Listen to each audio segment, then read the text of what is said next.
So we're at that point in the group stage now, guys, where these matches matter. There's no more warm-up games, if you will. We're into day 4. Tomorrow's the last day. Teams have already been eliminated, and teams will be eliminated again by the end of today and tomorrow.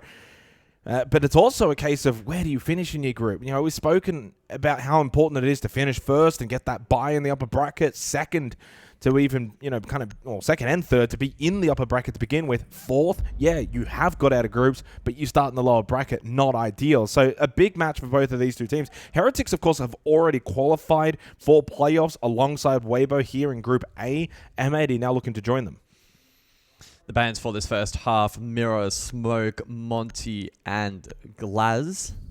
And one thing to note as well, while we were sitting waiting for this broadcast to begin on the pre-show for this particular match, for context, we have about 1.5 walls insulating us from the player area, and I could quite clearly hear what I believe was Gunner's voice. Very, very, very loud. The M80 guys were singing, very jovial, trying to pick up their energy levels before this matchup.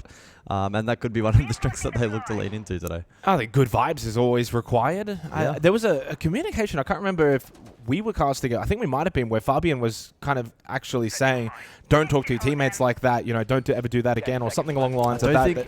Was this against Weibo? I think we were watching it. So, you know, when you're losing and Weibo's beating you, you know, you can get maybe a little bit on tilt or say things that you don't really mean. And I think coming into today, that might have been the messaging from Fabian and Gunner as well, maybe leading that for the players is, let's have some fun. Let's bring good vibes, good energy. We know we're strong enough. We know we're good enough. We're the, you know, the most recent major champions, and they should go in with that kind of fun aura. They begin actually defensively here on Bank, and again, this is going to be the most intriguing map. If M80 win this map, 2-0 territory looks incredibly likely. So Heretics are playing this not because it's a strength of theirs.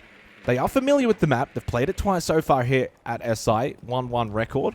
But it's a map that M80 don't have as much success on because they ban it so much. But they do have those recent VODs that they likely have studied going into this matchup. That's probably why they've left it up, maybe trying to lay down the trap for Heretics to fall into. And of course, the beauty of this matchup is we will get insight as to how good that prep work and that counter-stratting has been. And of course, M80 did play this map as well. It got through the other day against Ninjas in Pajamas. They actually lost at 7-3, so again, adding more fuel to the fire, being a map that's not exactly in the wheelhouse of M80. Skeptic already inside server on the Blackbeard. And they bring the Ossa. Remember, we had the statistic the other day. The last time we saw Ossa, only played 3 times, and in those 3 rounds, it was a loss each time. Pretty consolidated attack here from Heretics. Still somewhat of a roam in play. Lurk Square trying to pinch this attack, but Grooby wins that fight. Grubby's done well, but can't win the second one. Went for more against Diffuser. Diffuser able to win that battle. Holds his position towards Archives, expecting reinforcements. It's only Flexi coming in from Tellers. A little bit of a split. Although, to be fair, Flexi and Uport could go for a decent pinch over towards Archives. Well, it didn't even need Uport, who was pushing from Square. Flexi hits the headshot, becomes a 3v3 into the final minute. But still very winnable for M80 here. Locker CCTV. You've got the Tachanka alive. Vulcan canisters are still up. And you've still got the Azami with potential keeper barriers, which we just saw Gunner throw one out. Logic Bomb for Upor available, and flashes 4, along with a frag grenade for Oscar.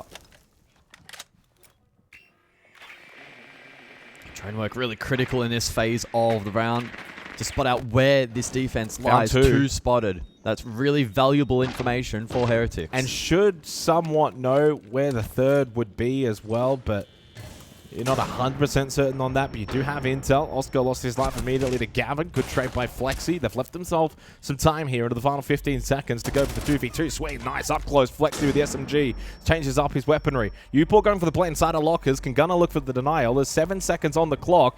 Actually, Upor gets off the plant, but a good angle here for Flexi to cover. Gunner's going to go the long way around. Flexi's going to hear that, see that. The spray through the wall. Not going to hit for Gunner. Like the idea, though, from Gunner. He went for the all in play. He knows full well, if I deny, I win the round. If I don't, I'm going to lose the round. Yeah, really good read. Execution just falls short. But the reposition was, really, really good play. Unfortunately, just unable to land the shots required through the wall for that denial. Decent start then for Heretics, 1-0 lead. And Basement seems to be, at least on first attempt, the times that we have casted it at this event, quite strong for the attack. It's also the second round now at SI that Ossa has been included in round win. It was played now 6 times. Now this is the 7th time. And it's 2 from 7. There we go. That's not too bad. Well, it's not great. It's not great. The operators, by the way, that have still, as we head into day 4, that have not been selected at all. Thunderbird, Alibi, Kavera. Alibi. Sorry, Alibi, Kavera, Rook, and Doc, which... No Kavera. No Kavera. Okay, the others make sense. Honestly, some people pick Doc every now and then. I said every now and then. Yeah, once an event. But Rook and Thunderbird. Oh, they're dead. They're dead. It's just like with Cav though. Like, surely it's once. Like we haven't played even, like, 572 rounds of Siege have been recorded, and not one Cav play. Like once, like you're up 6-1. Like go for a bit. Or of even fun. up 6-1, or even down 1-6. Yeah. Right, we've had quite a few maps. You haven't even just brought it out, just for the one-off. So round 2, then top floor. Heavy execute utility here from the attack Rayora and Capital. That combination top floor can be really good in cutting off lines of sight, flushing out this defense. I want to know who picked Jackal. Got picked once, and they won that round. Good old Jackal. I'm just saying, that would be a nice addition to the stat tracker at Deserture. If we could click the operator and then it brought up every round it's been played. That would be very good. Information here for Oscar. Played the Rayora this round for Heretics. Yeah, decent start, though, to see them bring aggression. I think that's their strength that we've seen. They do lose Upor. Capital gone. Opening kill goes the way of Diffuser. That really hurts. It really hurts on the top floor execute. Typically, to aid the janitor clear. So Kino will be rather pleased with that, especially if he knows it is the Capital down.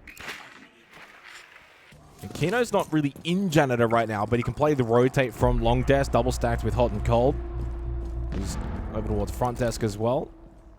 Gunner is the one that's lurking, by the way, in basement right now on the Soulless. So that might be a way back into the round for Heretics if they can find the roaming Soulless, find that pick, bring it back to a 4v4. So far, Gunner has been able to elude them because, well, Heretics are in the building. There's only 1:15 left, and they've not been able to set feet inside of this building. Naturally, top floor is going to see a lot of repel play. Flexi will be the first one to enter as he goes through open area. Yellow ping from below here on the Zofia. Opens up the floorboards. Kino's forced to dance around inside a janitor. There's a good opportunity found. The dancing feet do not work. Flexi finds the kill. He probably expects Gunner on the flank. He's sitting over towards elevators on that first floor. Grubby's been able to take top square position and put pressure towards the janitor hallway, and that has now meant Gavin stuck over towards stock. What can Gunner do? The threat below. Heretics advantage, 35 on the clock. They found that kill, but Gunner has still not moved, and that's a freebie. Flexi not ready for the elevator hold. Deep into the round, Skeptic now aware. But you can now get into sight, and that's exactly what Heretics have been able to do through Oscar. But he doesn't have the kit. It's Skeptic who has it. So he's got to then get off of that hold, that flank watch of Gunner. Gunner down below on the Solus, and this is where it can be the most impactful on this operator. But they lose Diffuser, so hot and cold over towards front desk. Now the lone figure towards the side. They don't know where to plan. Big killed though. 3 seconds. Nitrocell thrown, and it has connected onto Grubby. And then the pistol shot from hot and cold. Well, they didn't know where to plant because they couldn't plant. Hot and cold, the ever defender on the site that stops them in their tracks. That's a really great connection. Gunner and Hot and Cold connecting so nicely in their respective roles. Gunner with a great lurk below, and then he stays below. Doesn't panic, doesn't feel the need to run up main. If he had have done that immediately, he would have been caught. So really good read. Then denies the first planned attempt. Heretics go into backup mode and try and find an alternate position to get that diffuser on the ground.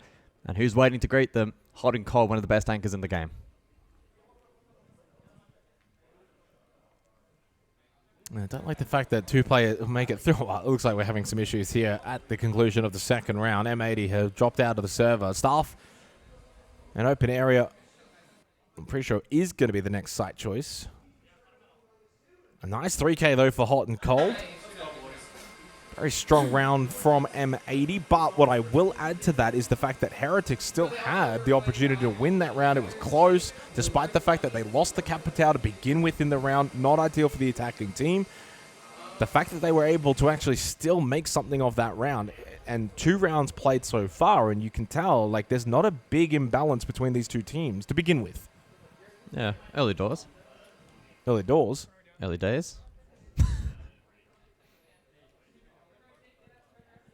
Not entirely sure what the nature of this technical pause is/was. It seems like all 5 are back inside of the server, so we should be able to resume in a moment's time. And the timer is now officially ticking down.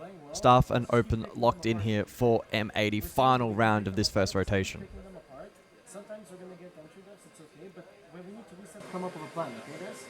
There I felt, after Harvey died, we were struggling to come up with a plan, okay? Let's keep the ideas flowing. Let's keep the ideas flowing.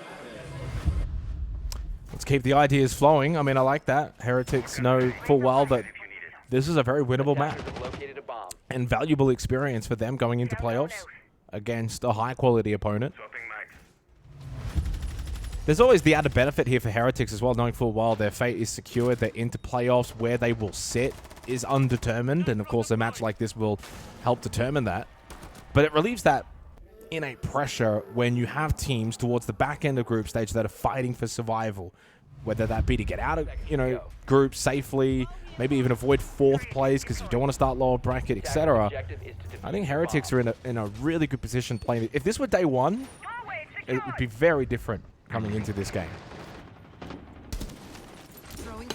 Hot and Cold on the Thorn. Do we have a win rate check on Thorn at this event so far? Well, we do. Whether or not I can find it in a reasonable amount of time. A reasonable amount of time is probably unlikely, but we definitely have it. I mean, it's not even just a win rate check. It's also is the pick rate starting to actually rise. So it's now to 12.4%. Interesting, of the operators around that 12.4% pick rate, it is really high. It's 56% win rate. Yeah, we're talking top 10% of ops. So Thorn is having an impact. Target acquired. Jackal is number 1 right now because of the 1 round 1. Nerf him again. 1 win. Oh. Early contact. Gunner gets it rid of Upor, who was outside stock looking for a lurk entry. Skeptic goes down as well on the ace. This is good aggression from M80. Well, Heretics were the ones that wanted to get the ideas flowing, but it's M80 that get on the front foot. They get aggressive on defense. They do not allow Heretics to set up and play the way that they want. It's a really solid way to play Bank, especially on Staff Open area.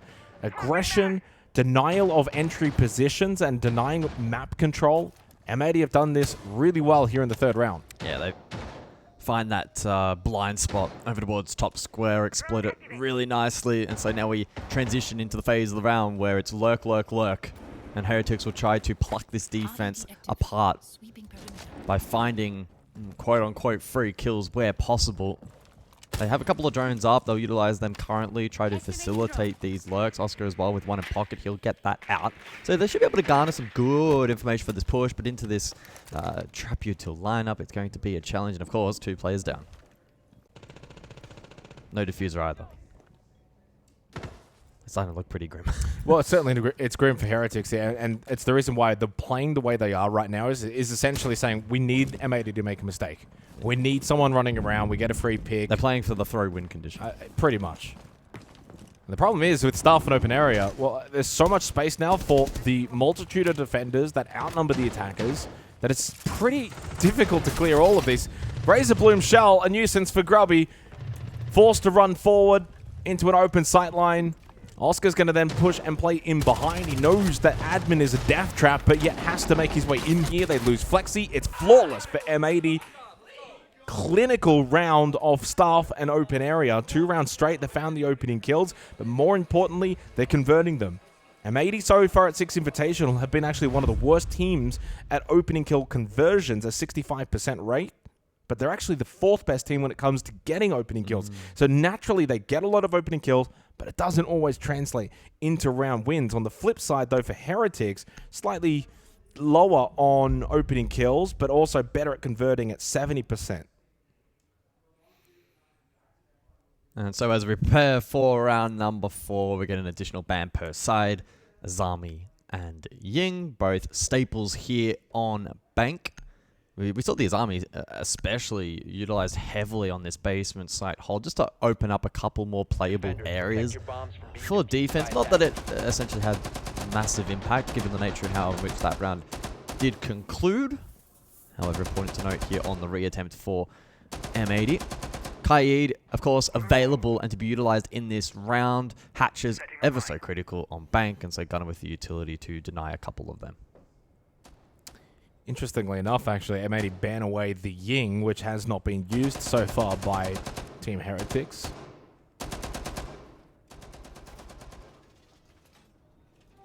Heretics' roam game on Bank can be really, really strong, and I think M80 have made a very conscious effort into preventing that from being as impactful as we've seen it in this tournament so far.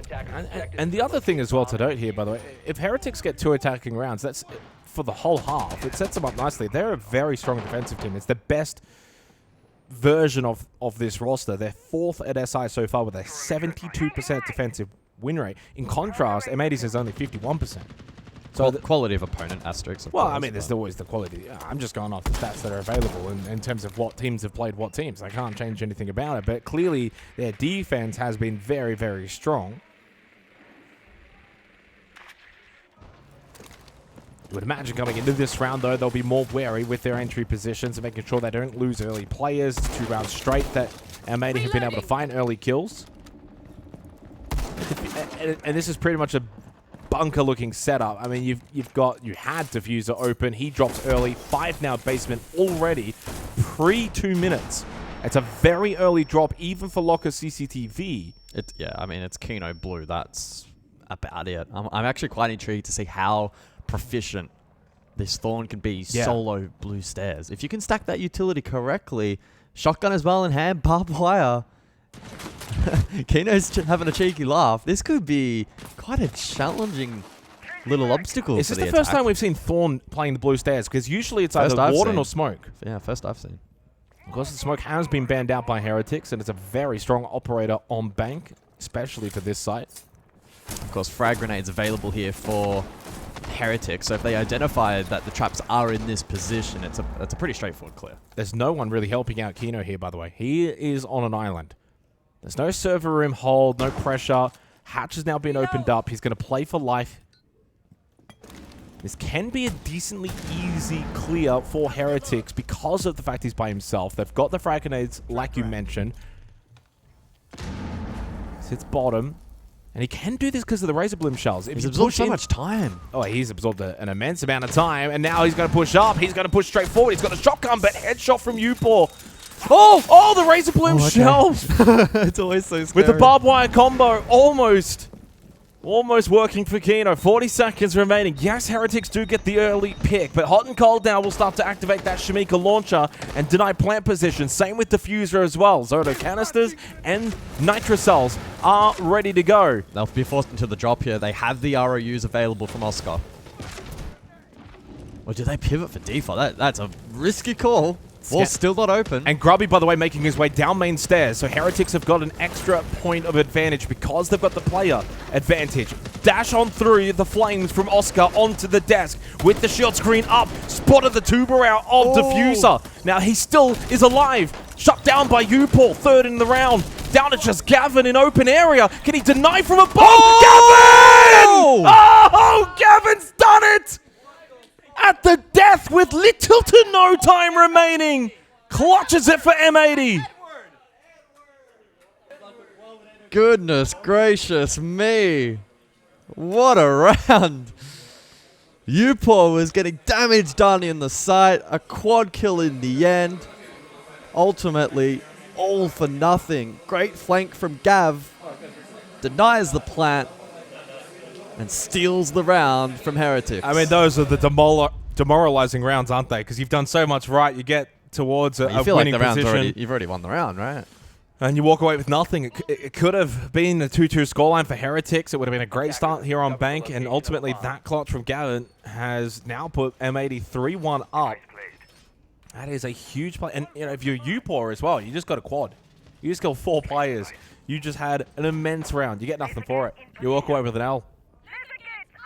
It was 4 players up.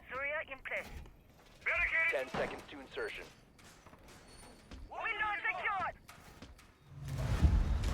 When we look back at the highlights, it started off fine. They were able to deal with Kino towards blue.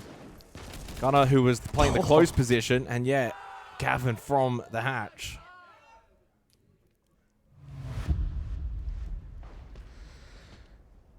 I mean, how do you bounce back from that if you're Heretics now for the remainder of this half? You really got to lock in and reset the mental immediately. Focus here on this 5th round. We go back to the top floor, where last time out it was well, not flawless, but it was dominant. Close.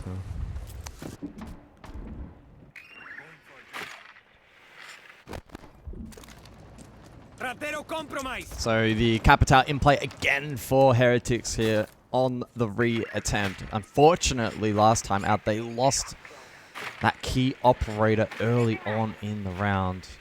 And by doing so, it freed up less of the attack. The likes of Jan was reinforced and bolstered for the defense. And so they'll be looking to exercise that utility a little bit more efficiently this round. Now, this is a cool lineup from Oscar. Trying to get Kanto opened up here, and Skeptic is now in a good position with the X-Kairos. I feel like, actually, as of late, Kanto hasn't really been a big focus in the meta. There are ways to ban the Ace and the Habana. Even when we've seen the ranged hard breach, teams are pretty comfortable to play lobby repel. It is more limited, but good players on that repel position can still do quite a bit of damage. One Hive launcher, B's sent in by Flexi to get some information. Kino is currently calling top square clear. That's good info for this defense. Kino's playing the drone game here perfectly, utilizing that extra yokai.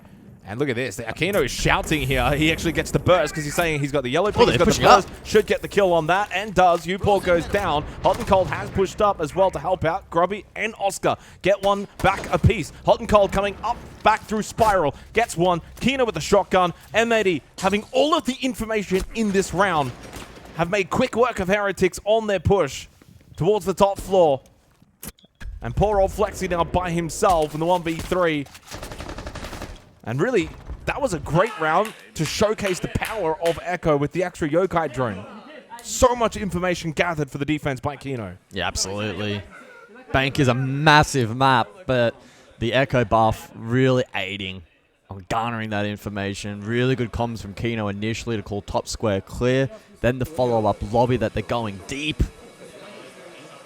Remarkably, Oscar still found a kill as he charged through Banana, but the rest of the response was great. Amazing flank from Hot and Cold. The flank game and the lurk game, the counterplay from M80 in several of these rounds has been really, really good. And I think exploiting some of the weaknesses from Heretics, probably stemming from a lack of experience at this level.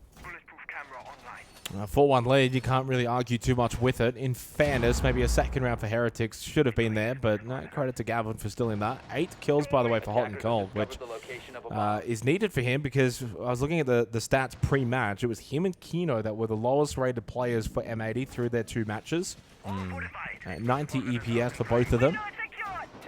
And living up to his name, he's gone from Cold now to Hot. He's 8-2. 5 seconds left. On the flip side, though, for Heretics, you're getting the same kind of performances out of Flexi and Grubby, UPOR as well. Those 3 are still performing very well for Heretics. Oscar's the one that's, I think, suffered the most playing against a team of M80's caliber. He hasn't been afforded the license to lurk into the map and have impact like we've seen in a couple of their other bank performances. M80 are just too good to kind of allow that to happen at a high level of frequency. And so he's now trying to find alternate ways to have impact in this match. Of course, the funny thing is, and you alluded to it several rounds ago, Heretics can still have what is considered a rather decent half here, but it's all hedged here on the final of the half. Yeah, a second attacking round would put them in a very solid position going into their defense. 5-1 lead, though, for M80. Strong defense or not will be difficult to overcome for Heretics. So Staff and open area, final round of the half. Skeptic straight on through on the blitz. And contested though by Gavin, who will make his way back towards main stairs. Kino has remained inside a long desk though. Pops a Vulcan canister to deny entry towards airlock. Pushing back towards janitor though is Upor. That timing was close. Kino able to escape though. Does mean they've given up top floor really early into the round. So you think about Flexi on that ramp. 3 Boogie Auto breaches available. Running towards stock is going to do a world of good for them later in the round. Got full control, but you can see that they're still not quite entirely sure as to if M80 are actually contesting up above or not. Certainly is clear, and they have the gridlock this time around to maybe deter flank play from M80, which we've seen on several occasions. Okay, now you don't have one for stock. Oh, opportunity goes begging, but Upor does collect. 1-for-1 trade. Kino's able to get one back onto Grubby, and again with that Boogie Auto Breacher being thrown out towards long desk, stock now in terms of the floorboards is going to stay, well, rather intact, which does help out the site later in the round. But I was going to say, hot and cold. Yeah, helps out Hot and Cold, who was under that potential vert, but he's now down. That's also a Nitro cell on the floor, but does get revived, so back in play. Turning their attention towards opening up quad wall as well as the Selmas are thrown out. Skeptic on the blitz will go down. Up close in towards admin. Oscar trying to find something. Flexi though, drop down, double kill. Still alive. Oscar helps out, gets rid of Hot and Cold. And this second attacking round looking very likely for Heretics. Down to Diffuser. Look at the health though of Oscar and Flexi. Does not matter. Upor's got the angle from Archives to stop the push coming out of bot square. And that second attacking round is acquired for Heretics. 2-4. Not the worst of positions. They've been able to clamber both the first and final attempts on their attacking half and giving themselves now a cushion to play off. Heretics has mentioned as well, they have been very strong defensively in the 2 matches they've played thus far here in Paris. The ban phase to play outranged hard breach, the first to go, and the anticipation will be that Hibana will follow. Defensively, it's Azami taken out. Typically, that will be combined with Mirror, but of course, there are several on-meta options at the moment for M80 to target. We do see the Mirror. In fact, the Hibana survives. Glaz actually the one to be taken down. Glaz had, if I had to purely guess, a decently high ban rate at this particular event. Some of the execute patterns here on Bank does see Glaz be very, very powerful, so not too surprising. Defenders, protect your bombs from being defused by attackers. Yeah, not a high selection of Glaz for the players of M80. Certainly not one of their more played operators, but can be incredibly useful, especially top floor, even also staff open. And there are strategies too for basement that actually utilize the Glaz too. Yeah, so exactly. It's a very versatile operator when it comes to Bank. Yeah, Zami, Mirror, Ace are pretty standard bans on this map. 10 seconds We see the Thorn being used again here. Oscar's going to take the turn and maybe take inspiration from Kino. I like Flexi here on the Clash. Funnily enough, yeah, when you think about lockers and CCTV, you think Clash would be a very solid operator on this. I feel like we don't see it all that often. But some of the best Clash plays I've seen have typically been around blocking server as much as possible, denying mainstairs positions. It's very, very flexible. I see what you did there. Yeah, Flexi's playing Clash, flexible. That's maybe the one concern, though, is Flexi has been such a strong fragger for Heretics. Now, of course, the Clash can put the shield down, and we've seen a lot of Clash players frag out. Gunner spots some footsies, and a little lob tap to Upor, and a couple do land to find the kill.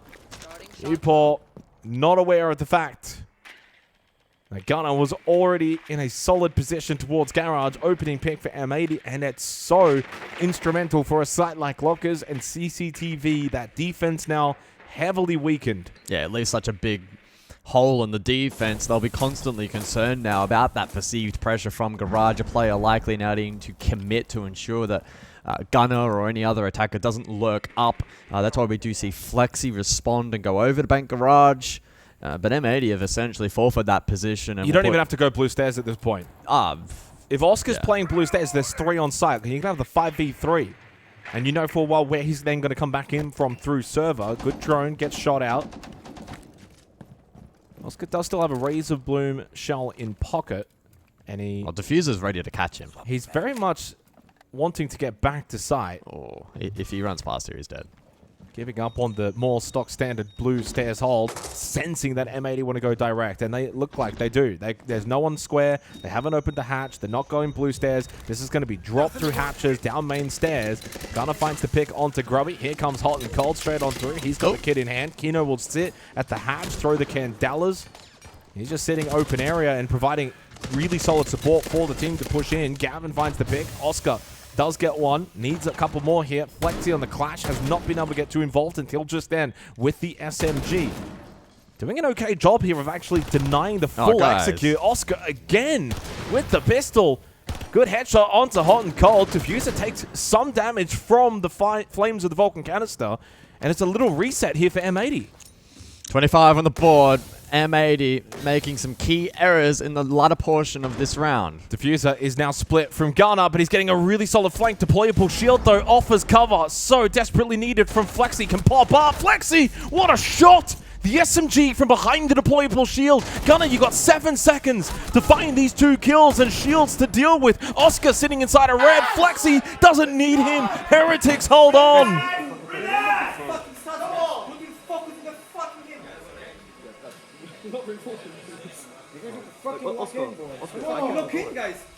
Oh, we got a game on our hands here on Bank, that's for sure. 3-4 scoreline.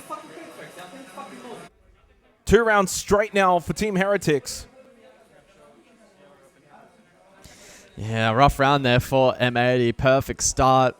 Had, again, that perceived pressure from Garage, but then unable to convert.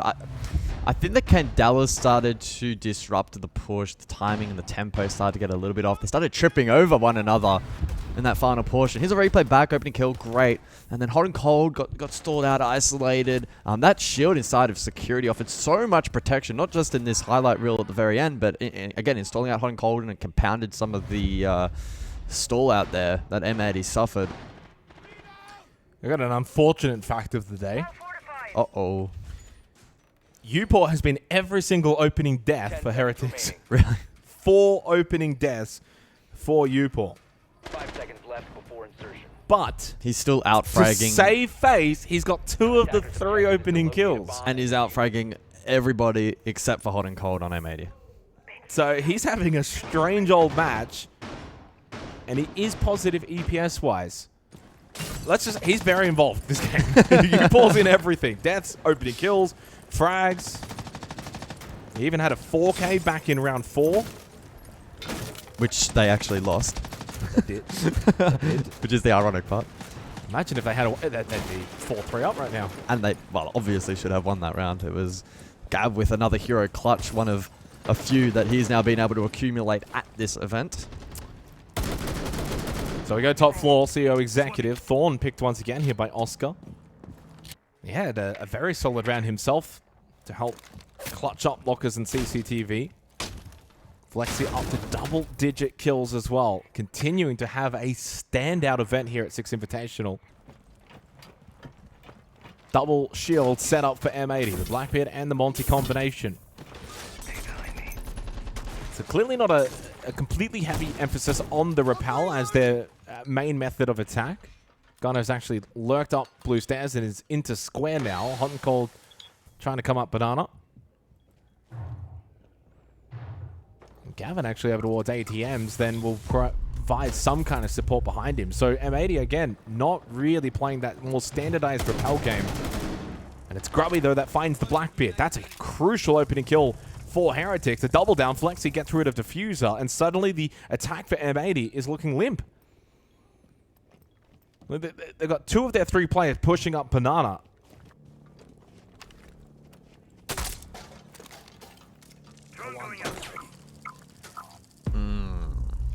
Minute to go, and into the meat grinder for M80. Gunner with pinch pressure on the opposing side, top square. This will take something pretty special. And Skeptic, if he wants, could rush out lobby and then try and push him behind them. 50 seconds. And that's exactly what Skeptic is doing. Skeptic, Skeptic, Skeptic. Although Gavin was paying attention. He was aware. Ooh. And then hits the shot onto Grubby as well. 2v2 just like Yellow that. ping.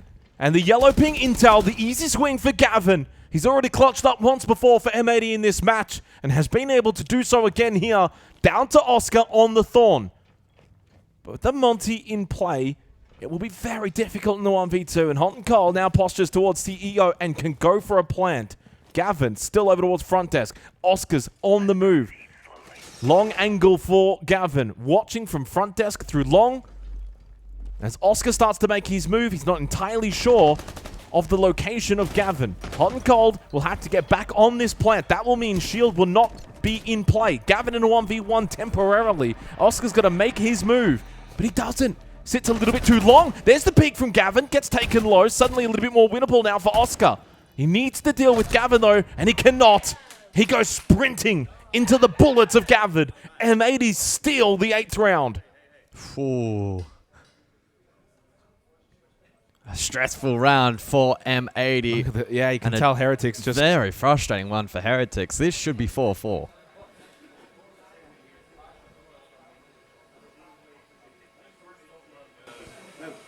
Main thing I want to say here, right, is emphasize the double. Get a fucking critical position. Communicate. Fucking communicate. How do you fucking play that double up, right? Talk about what 80-20 was taking short. Then, okay, they're pushing on spiral. How do we play against that? What do we try to do, right?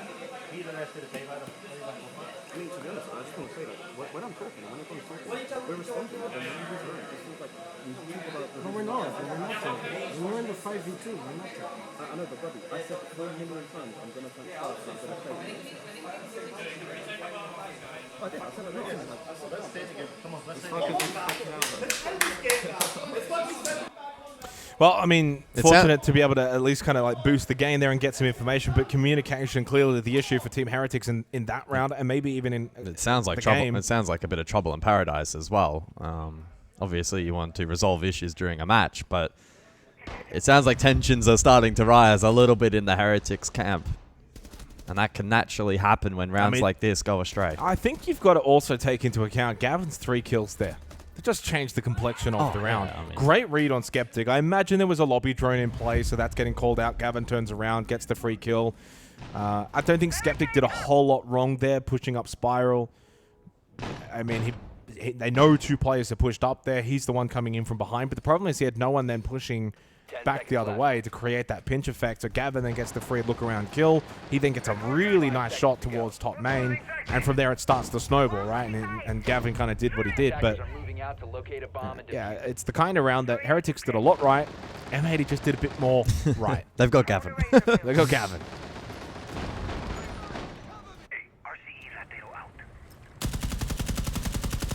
Gav jumps onto Deimos for the follow-up round, round number 9. Final before our additional bans are introduced. He has 3 death marks available in the early portion of this round, so reflective of some decent drone work. I want to see Flexi try and get more involved in the early rounds. He's 0-0 entry, so he's not taking the risk of being the opening death, but he's a +4 opening kill so far. He's actually number 1 when it comes to Heretics. So he needs to get involved. Well, so he's 0-0. I'm saying +4 coming into today. So like he's good at opening battles. He just hasn't been doing it so far in this match. But obviously he's 12-4, so I can't really be too critical. I'm not being critical, but I just think it's more of a strength then for Heretics. Kino on the blitz, straight into stock. Staff an open area, the side choice here in the 9th round. This is very straight direct. on through, yeah, and they've got rid of Oscar immediately. The Thorn, no effect. Kino already in open. Hot and Cold, though, who had the diffuser, he goes down. So, and then there goes the blitz. Good response from Grubby. 2 very quick, surefire kills. Again, puts a twist in the round. And that's also, again, Kit that's been left behind. Diffuser gets rid of Upor. Grubby taking unintentional damage. Diffuser and Gavin, though, both combine 2 apiece. 4 quick kills. Round done. 3 map points for M80. Bro, I really thought I killed that guy. I saw the kill feed come up as well. That was a very quick round. Direct through stock. And it pays dividends for M80. 3 opportunities to close out Bank Jake. That's just a gap in the defense, though, in terms of what your setup is. So on Staff and Open, and the fact that you're just allowed stock to be taken like that freely is just ridiculous. And they had the shield in play. It just wasn't being played off. Again, as well, in the context of this particular best of 3, it's Consulate up next. Oh, I don't really foresee M80 losing Consulate. So no. For Heretics, this feels like a do-or-die moment in this particular series. Cafe is a narrow opportunity for them to find a win condition in this series, but they're so far away from that now. We watch this one back, and again, just the ability to get stock, drop, find picks, open up the site. Some really, really good shooting as well. I wish I could shoot like that. But that's why I'm sitting here and not there. This is one of those matches, though, where you look at the scoreboard, 6-3. If you just tuned in, you're thinking, all right, M80's getting the job done. It's just business as usual. But there have been a lot of winnable rounds for Heretics. But they've just not had the experience to close out against the top-level team, and that's cost them. Would it be fair to say there's been, 10 seconds remaining. if we're being generous, 3 rounds? At least 2. At least 2. I think at least 2. And that already is quite telling, because then if you were to flip 2 rounds around, then it's a 5-4 scoreline in favor of Heretics. Now, I'm not saying it should be, because it's not, because they didn't. But you look at all of the numbers. Both teams have had 3 multi-kills each. Both teams have got the plant down 1 each. The opening kills are pretty much close to a 50% ratio. A lot of the actual stats are saying this game is 50-50. But the scoreboard says 6-3. When you look at Flexi's 12-5, Grubby's been performing, Upor's been performing. But where M80 have been better is in their strategy. Yep. And also in the clutch moments as well. Strategy and clutch. Good combination for M80 here on Bank so far. Lockers CCTV, 10th round. Hot and Cold will sit in server on the Monty. Looking like a pretty concentrated attack here from M80, backing themselves in with these direct Route 1 style attacks, not wanting to overcomplicate and open up pockets of weakness that Heretics can exploit. That being said, We'll see the Thatcher. The Thatcher's in play. Server seems to now be rotated off. Hot and Cold's still lurking though with the diffuser, so I don't know if they've completely given up on this play. Well, the Thatcher could be really good here. Nitrocell, you've also got the Yokai drones as well. 90 seconds remaining in the round. M80 have certainly taken their time to kind of just posture mainly towards a server side hit. Grubby will get rid of Kino. There goes the Thatcher. Trade misses. And the trade is missed. Gunner, though, to be fair, still in a good position and does catch him. Nice. So it neutralizes. It's slightly net in favor of Heretics. Yeah, it's a win for Heretics. You're getting the Thatcher off the board. Grubby's already placed his mute jammers. He finds the pick. To be fair, he did have a Nitro. He was the only one that had a Nitro. But 2 gas babes for Oscar. You've got the Yokaites as well for Skeptic. So there is still denial for Heretics defensively. I guess the Thatcher would have been useful, especially against the Yokais, but with a lack of Nitros up, it's not really the end of the world for him. Well, there is, by the way, a Yokai in server, and Skeptic's watching it right now. Gavin with the frag grenade onto Flexi, gets rid of the Oryx, and advantage for M80. Again, there is a Yokai in CCTV now as well. I imagine the one in server got shot out or dealt with. But he had one there too. Plant going down. Is this spotted by Scout? He gets shot out. A pretty common position, but the gas babe lands from Oscar. 20 seconds remaining. Gavin down to half health. So is Hot and Cold. And there's still 1 gas babe left with 15 seconds. So the time is going to be very low for M80. Gunner looking to poise for the drop. 10 seconds. Going to go for the drop now. Gunner will play front contact immediately on the drop, though. Shut down Skeptic with the double. Diffuser finds 2 kills. Going to get the plant down with Hot and Cold, though. From admin into CCTV. Upor being just gate kept over towards loading docks up close. Shotgun Diffuser. Which way? Left way. It's the doorway. It's M80 that take the opening map of this series. In the end, pretty comfortably 7-3 on the scoreboard. They had to work for it. But a decent result, nevertheless, against Team Heretics. Yeah, perfect start to the series. Heretics made it work for them, particularly early on, and some pretty large clutch moments from M80 across this opening map. But they set themselves up so nicely to close this one out in a 2-0. Yeah, funny old kind of match, as I was kind of pointing out before that final round. A lot of the numbers, a lot of the stats say it was a lot closer than the scoreboard in the end highlighted. But even again, you look at that round, the last round, clutch, strategy, all going the way of M80. That was the main difference point in this series or in this map of Bank.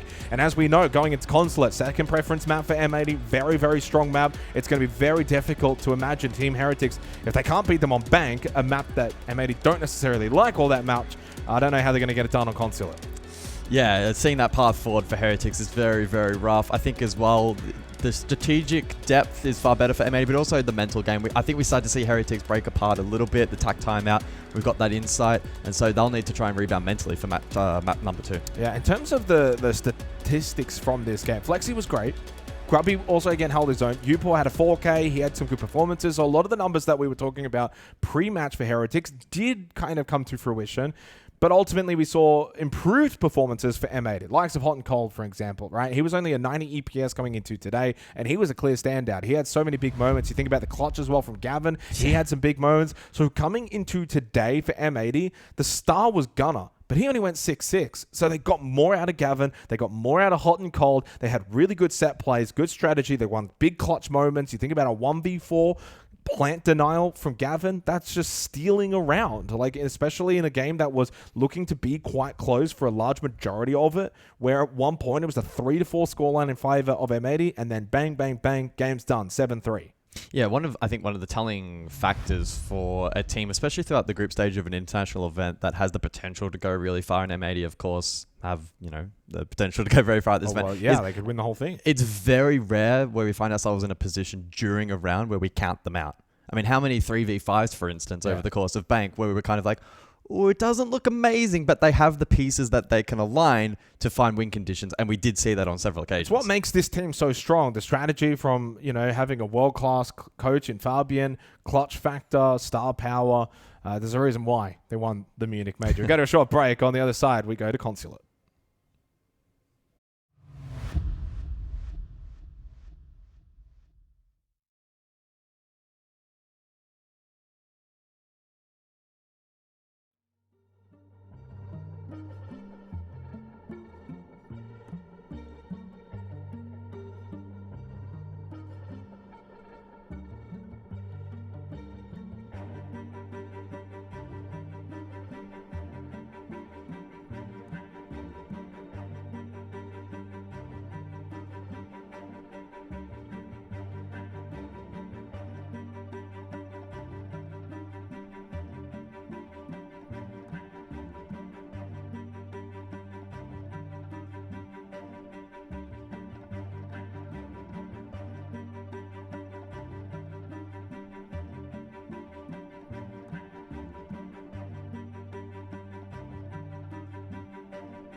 Jack, fresh.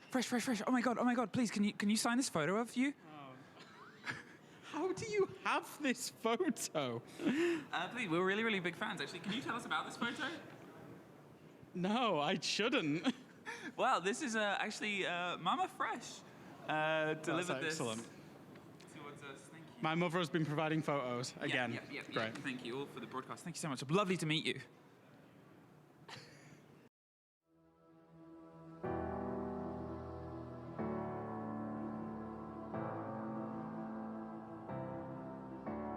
Signs in the sky and the stars around us fade to black. Running through the night and there's nothing that can hold us back. Just feel the thunder in my heart till the lights go out. If I go down into the dark, won't be turning now.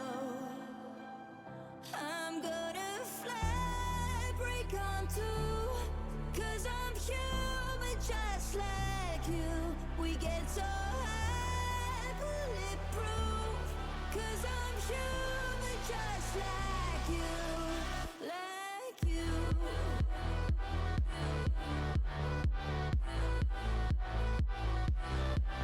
Like you.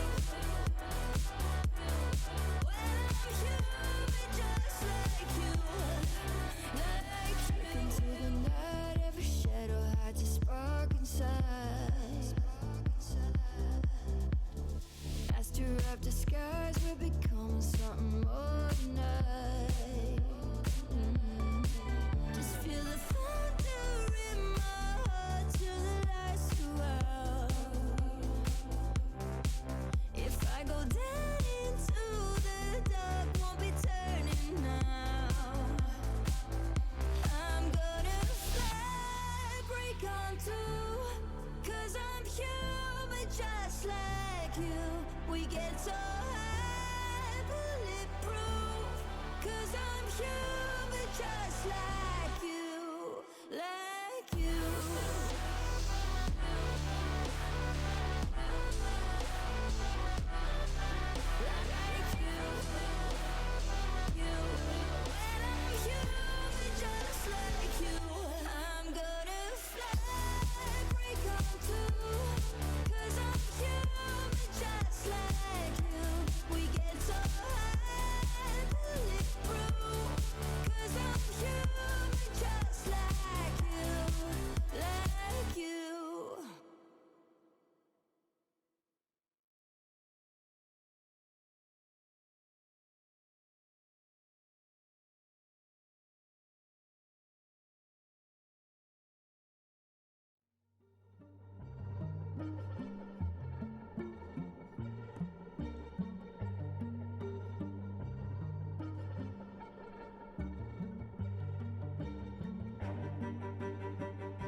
Every Six Invitational final is a storm of pressure, a clash of tension.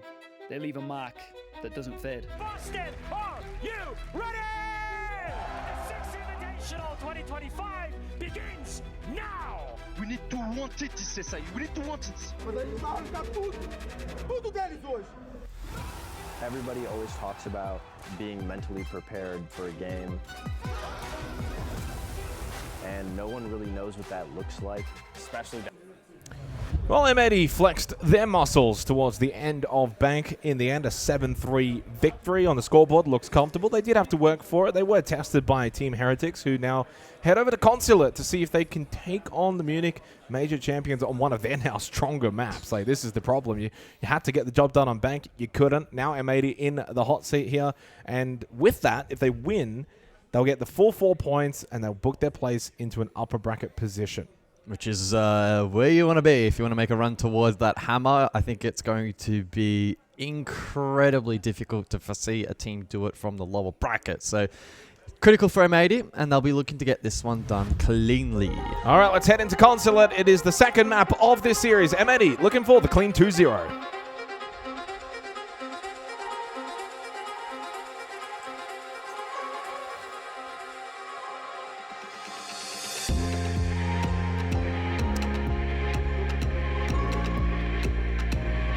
All right, well, this game's taking a little longer to start. We have some fun. 3, 2, 1, go!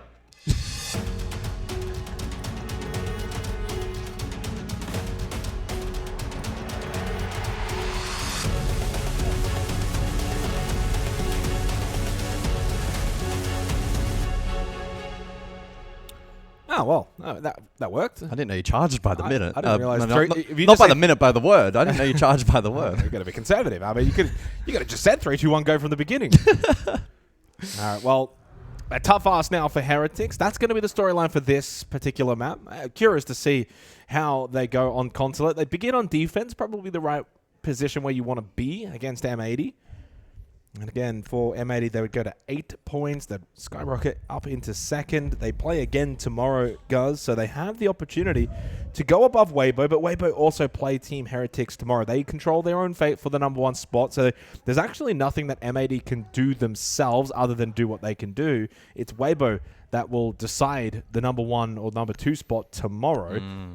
The interesting thing for me, though, is M80, of course, play FearX tomorrow. FearX will need a 2-0 if they are to get out of groups safely. It seems unlikely, you would think, against M80. But if you wanted to add the caveat, they actually play that game after the Weibo game. So if Weibo beat Team Heretics tomorrow, M80 know full well then they can't get the top spot. Why don't they just ease off the gas a little bit? The old sandbag. The old sandbag. Save strats. No, probably not. Saving strats in I think a 2026. 50% M80 will still beat 100% FearX. 10 seconds left. As much as it pains to say, probably. The bans for this first half, however, Ying, Glaz, Azami, and Fenrir. Heretics to start out a defense. It's the comfortable side to be on for Consulate, but it's not going to be comfortable playing against M80 when you're 0-1 down in the series, and this is one of their better maps. It's going to be rough, and I think we did see cracks start to form in the communications from Heretics. That's not an assumption. We quite literally heard it through the tack time out. They're loving their Thorn usage. They have been loving their Thorn usage, and it's been somewhat impactful. But I don't think their entire success on this map is going to hinge on just the one particular operator. No, absolutely not. But I do like Thorn here on Consulate. A lot of entry positions and, you know, being able to push attackers from being able to get a quick, comfortable entry to maybe then having to push forward because of the Razor Bloom shell. Is it safe to say that the old CEO jump-in, jump-out strat now may be a little dead? Because you can just... You can just stack it with Razor. Plus Tachanka plus Smoke. You need a 5-minute round. You can't even... And so where it used to be kind of successful was, remember, you'd jump in, you'd bait. Well, I mean, Gunner's just going straight into he goes in flame. anyway. He's not even baiting. He's just like, hello, I'm going straight through. Double kill for Gunner. Well, I'll tell you what. Forget about it being dead. Gunner's like, yeah, we're just going to send it straight through. He's just sitting in CO, and now we can go for the plant. A great plant position. The cross covered. Minute 40. Plenty of time for a reattempt if required, but I doubt that will be the case. Someone close, and at that point, the Tachanka's useless because he's got one job. That's to deny the actual vault in. Gunner just timed it perfectly. I mean, that is a beautiful round from M80. I'm just mesmerized. No hesitation is the best way to describe it. And kind of what I was going to touch on was you see a lot of players sometimes they'll go for the vault in and straight back out. That's usually for things like nitro cells, trap utility, etc. But what Gunner did was he waited for the Shamika launcher flames to get to the end point of its cycle. He jumps in only a small, very, very minuscule amount of damage, and then he pushes through when Heretics are probably then thinking it's safe, it's flamed out, we don't have to watch it, it's got trap utility, etc. And he just pushes through, helps get one kill, gets his own kill on the second, and the round is pretty much over at that point. Attackers have located a bomb. Oh, here is a look back at that Bang, play. bang, and that's it. Because at that point, those two being dead, The only thing left is you've got the Tachanka, who's a room over, but he's, again, his role isn't really to then push back into the room. Yep. Really solid round from M80. Yeah, very clean opening. And a tempo setter for this half. The expectation will be that that kind of pressure is going to be relentless over the course of these first 6 rounds. It's basement for the follow-up here from Heretics. That's what makes a really, really good team in Siege, by the way. When you've got amazing strategies and the coach is able to help implement a lot of those, but also the team, and then you couple that with technically good players, that's how you win hammers. That's how you win majors. Yeah. If you've got only one element of that, so you've got technically good players, but maybe you don't have the strategy to back it up, which I'd say that's probably like an APAC is a good example. Well, I would add a third element, and that's confidence. Yeah. If you don't have the confidence to execute on those plays, then it could be the best strat in the world. It's not going to have a high success rate. We head to basement for the second round. As this series has gone on longer and longer, M80 just look better and better. And you can almost maybe say that a little bit for the tournament as a whole. They did lose yesterday to Weibo, but that was a close competitive game. Weibo clearly looking like a very solid team. So Kino straight entry through lobby, coupled with the logic bomb by diffuser. We've got ping information, forcing back these defenders, taking good map space. Ooh. A little nuisance from the yokai of Skeptic. And Gavin finds the opening kill onto Upor, who's had a rough go of things when it comes to those opening deaths, as we saw back on Bank. That'll be his first one here on Consulate. Deals with a lesion, so who's got generative utility with the goo mines. And the shock drone of Gunner getting to work as well towards the site. Great start to the second round for M80. Free mirror window. Another logic bomb. And right now, I would hate to be in the shoes of Heretics because they're feeling the heat. Here comes Kino. Nitro! Ooh, Nitro avoided. Gavin then gets the headshot onto Grubby. And this round's now also looking null and void. Freebie. There's just nothing you can do, Heretics. M80 are all over the bomb site. Oscar coming in too late. Got one and then done. 2-0 start for M80. Look at how calm we are in comparison. Really good. I agree, Fabian. Really good. Really, really good. Reading where they're going in from. We're saying, oh, they're pushing you from here. You need to read what they're doing. They open what, they join what. We're not saying this to guys. That's the most important part. No, but I said I'm not making it, to not let them roll over on the mid floor. That's what I'm saying. I'm playing. More of the same community issues, isn't it? Yep.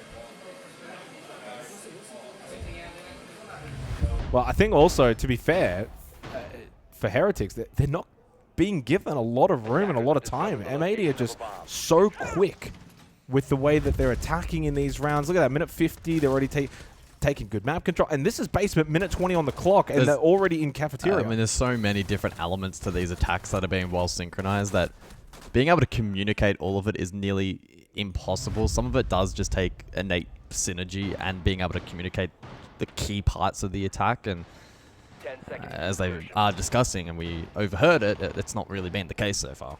5 seconds to go.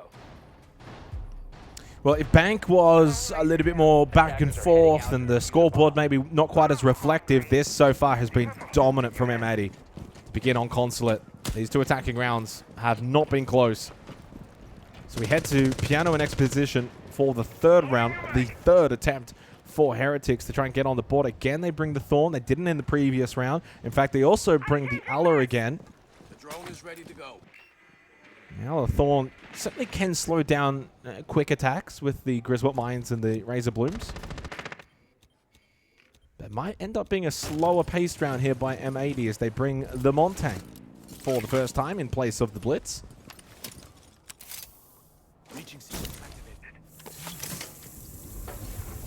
Logic Bomb regen for Gunner will be a useful tool on the map clear to be top down here from the attack. Shield extended from Hot and Cold. He's entered over towards admin. They'll then look to connect with this exterior breach from Gunner. Yeah, a little live drone there for Hot and Cold. So he splits off, goes the other way, getting good information. So they're going to double the information instead of following the drone because you're playing that Monty. Dead. And straight into meeting. Gunner's just walked straight through. Off the back of the logic bomb, I imagine, just doesn't hear anyone super close by, walks through, then gets the information. Easy kill onto Grubby. Yeah, this is very, very strong right now from M80. Impact from Oscar to try and annoy the Monty. Good shot onto Gavin. A nuisance again, but Oscar then just outnumbered. Hot and cold, good pistol shot. Skeptic by himself. One to the close right. Now he knows he's there. And 3-0 territory. Logic Bomb again giving away his position. Fuser does go for the kill. Loses his life as Hot and Cold will get the plant down inside of Piano. Now M80 can set up for the 3v1 post plant. And Skeptic just looks the face of like, there's not much I can do. The face of defeat. At least get 1 or 2 for the stats. Good spot for Gunner towards top yellow. It's 3-0 for M80, making very quick work of Heretics so far in Consulate.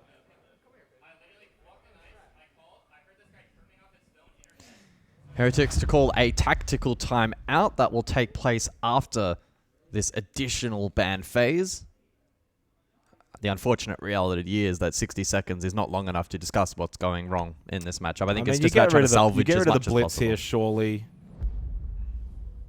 Okay, you get rid well, of the Dockerby was rather strong in the last round for the Dockerby's good as well, but now you got the option to play blitz, Monty, depending on what you want.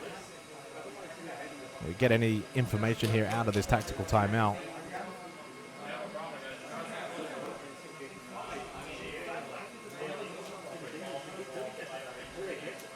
Not really.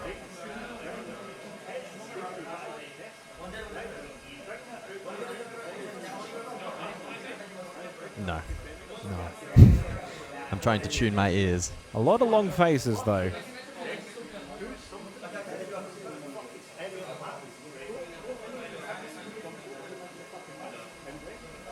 I mean, I hear some swearing in the background.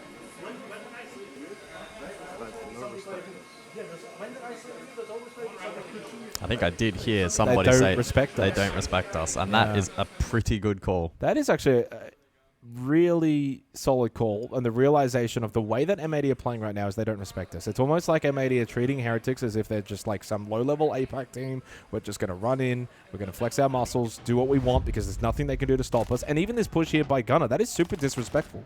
Gunner would very, very unlikely make that push if this were like main stage SI against FaZe Clan. Like, you just don't make that push. Yeah. You'd have to have some serious confidence to pull off a play like that on main stage, that's for sure. Yeah, M80 look incredibly comfortable at the moment. This may be one of the few times they actually get to play this map here at SI. Yeah, well,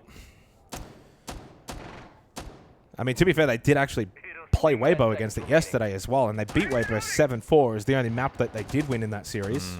So then they've been able to play it again today. So if you kind of then, for future matches when teams play M80, say in the playoff bracket, they'll probably look to this and think, well, that's one map we kind of have to take away. But the strength of M80 is they've got a deep map pool. Yeah, obviously. Bank is their most banned map themselves. Borders the other one.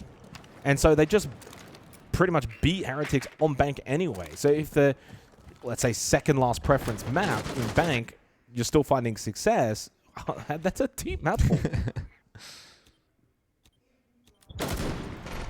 And for what it's worth, it doesn't mean a whole lot, but whenever we have new maps, M80 did not ban Fortress in this series.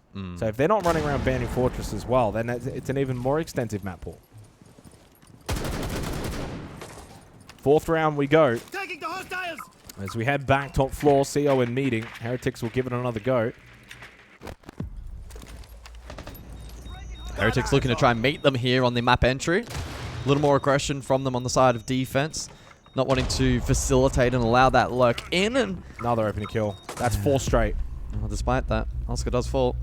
4 straight opening kills. Grubby probably now sensing that I've got to get on the front foot. I've got to be the one to try and maybe swing something, find a kill, get a kill back, rather than M80 surrounding us and pushing. It's going to be Upor that does that job. Gets rid of the line in hot and cold. Deathmark activated by Diffuser onto Upor's position. Has to now get out of break room. Yeah, the work from the Deimos in this round has been really good from M80. They lose Gunner, though, to Flexi. Finally, Heretics making a stand in one of these rounds. And with Diffuser low, Heretics in the most winnable position they've been in any of these Consulate rounds. Flash, full white Flexi. So push back down server stairs. No. Flexi will activate the glasses. Oh, but Upor from above, and he gets the double. 3 in the round for Upor. Well, he just was the opening death in the prior 2 rounds. Another struggle for him, but luckily then picks up 3 in this round, and Heretics are on the board. Finally, they get something to work here on Consulate. Yeah, a little messy there from M80. Difficult to shake the feeling that round probably doesn't change the narrative and the end result here on Consulate all too much, but it moves the needle a little bit back towards the direction of Heretics. Much better job in contesting map entry, right? They weren't allowing the likes of Gunner and co to find boots on ground and then start manipulating the map and throwing that defensive structure off. They met fire with fire. They landed some nice shots. These guys are incredibly mechanically gifted. We have seen that at this event so far. There's a reason they've qualified in the first place, right? Yeah. So better display from them. Will that, stand the test of these next 2 rounds though? Consulate so far at this event, though, is actually the 3rd most defender-sided map at the tournament. Although, it's the 2nd least played map. Only 1 play in front of Cafe, which is the least played map. And the most defender-sided. 5 seconds left before insertion. So, it's still not looking good for Heretics. Attackers are heading out. Only 1 defensive round right now is not enough. This needs to get to 3-3 if they're going to have any chance against M80 on this map. And we now get to play Monty and Blitz because you didn't ban one of them and you took out the Dockerby. You get both now. To be fair, trap heavy here from Heretics, so they have the tools to, on a surface level, counter these particular operators, but in practice, it can be overwhelming. Gunner, lurk mode activated once again. This time through yellow, and has 5 deathmark targets available. Well, that's a good start, though, from Flex here to find the opening kill. First time we see that from Heretics. Oscar to double down, gets rid of Gunner on that yellow stairs lurk. More aggression from Heretics here on a basement site where they're putting pressure on the first floor, denying entry positions, and they're also playing around the shields. They haven't really had contact with Kino and Hot and Cold, who have actually gone for a more direct basement hit through electrical. And so this push for M80 hasn't worked because Diffuser and Gunner, losing their lives early, try to be the more aggressors offsite, away from basement, get picked. It's not impossible for M80, but now when you're 3 versus 5 down and you've got double shield, the shields aren't as effective. Yes. So it's down to Gavin here to really play off both of them. This is like protect the president right now.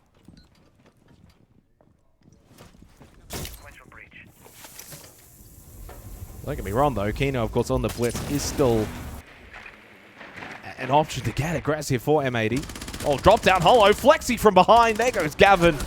Well, they couldn't quite protect the president. And it is now down to both of the shield boys in Hot and Cold and Kino. They did get the trade with the pistol from the Monty. And those pistols now are going to have to be more up than down.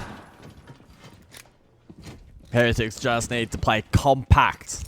Play for the trade. 60 seconds. Don't let this opportunity slip. Well, you know they're going to push. So you know they can push because they're shields. But you got to push them into crossfire angles where they have to, clear a left side and a right side, and they just simply won't be able to do both. Let them push towards you. Nicely done. There's the double push up, and Newport gets them both. Well played for Heretics. That's 2 straight. 1 more to go in the half. If they can get this to 3-3, they've been able to overcome a slow start here on Consulate.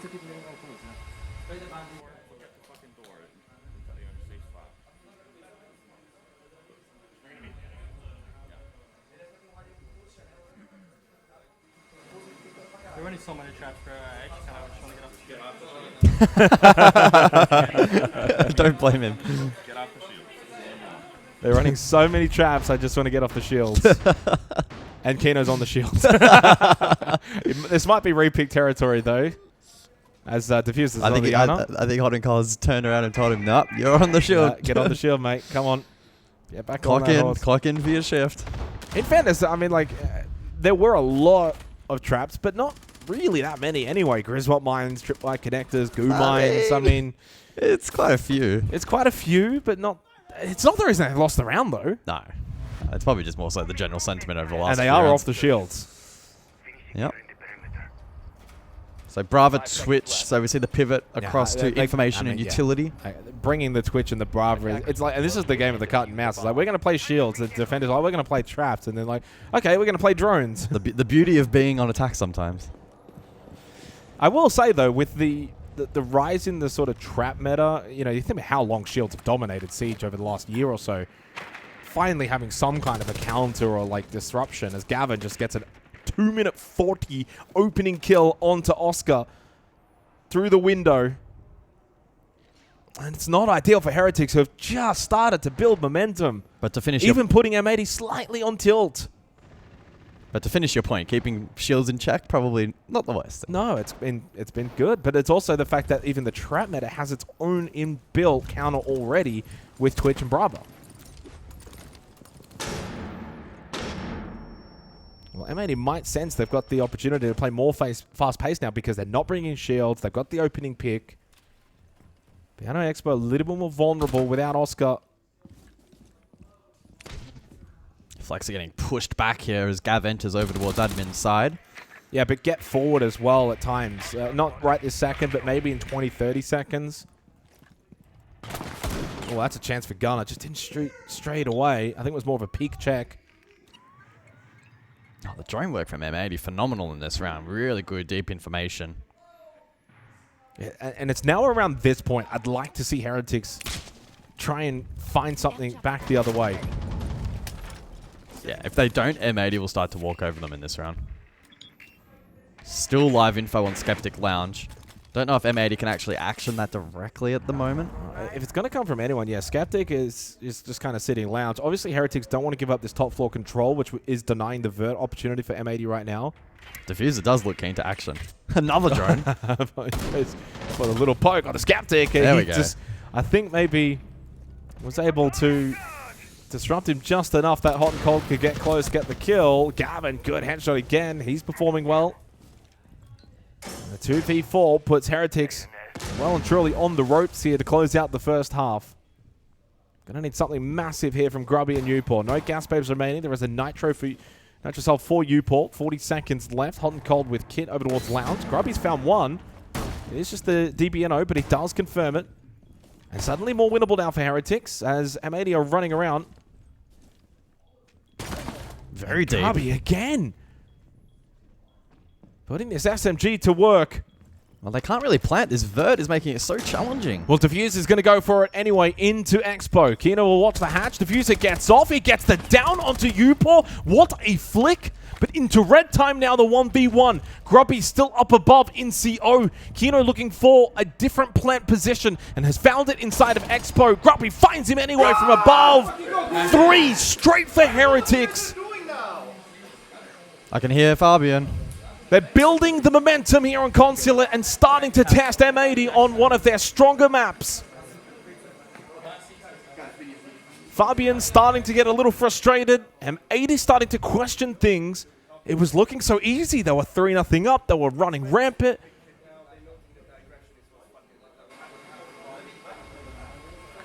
And this is exactly where you want to be if you're Heretics. Get M80 just a little bit on edge. Push them a little bit closer to the blowtorch. It is low defense for M80. That's the problem. That's the problem, isn't it? So you've got to carry this. This round here is so important. Yeah. You've got to make it 4 straight. You've got to force even the tactical timeout. You've got to continue to put M80 off their game you can't on the out. mental side of things. Yeah, absolutely. M80 have the edge in terms of personnel and strategy. The only caveat is if they begin to start tilting, that can fray. If M80 win this round, though, then immediately it's like, okay, there's the cooler. We're on defense. We can start to settle a little bit. This 7th round is critical. It's going to be intriguing, though, if we find ourselves in a position where it is 4-3 Heretics. Does Fabian immediately call the attack? Well, it would be 4 straight rounds. So naturally a 4-3 scoreline, probably not. But when you add the caveat of 4 straight, yeah, maybe. Just as a wake-up call, like, hey, boys, what's going on? We've lost 4 straight. Like, come on, pull your heads in. Because it's not really going to be strategically that much of an issue, I think, moving forward here for M80. You're on defense, etc. But, yeah, if you're giving them 4 straight rounds in a row. Did have an opportunity to very briefly speak during the Exactly. Well, that's the thing. Well, time to see what happens. Speaking of all the bands, it's the Kaid Clash, Monty Glaz. So shield for a shield, but the shield also being brought with Blitz for Skeptic.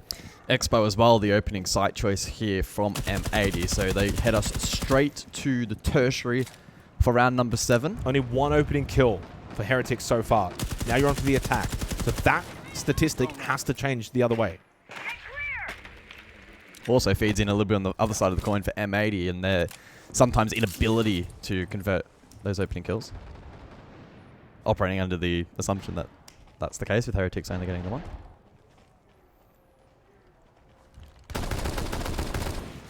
Blitz in play for round 7, so expect some level of aggression from Skeptic. Map clearance is the name of the game, with Dokubi and Deimos also on this composition. M80 will contest somewhat above.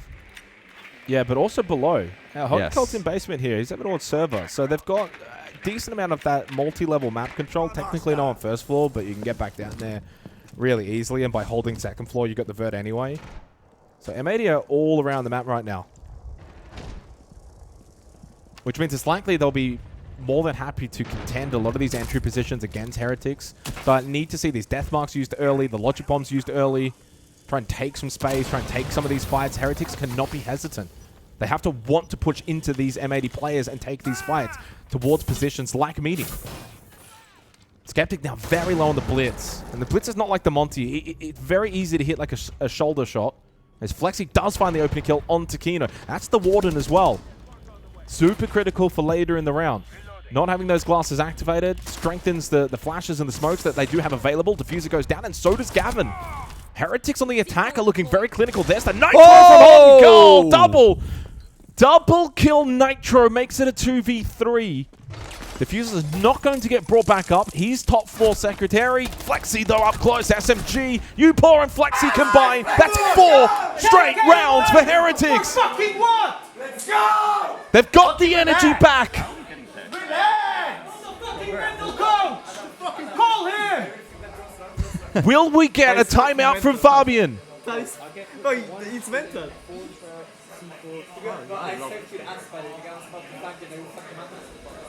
The answer is no. We are heading into the 8th round. Fabian does not wilt under the pressure. He trusts his boys to go back in.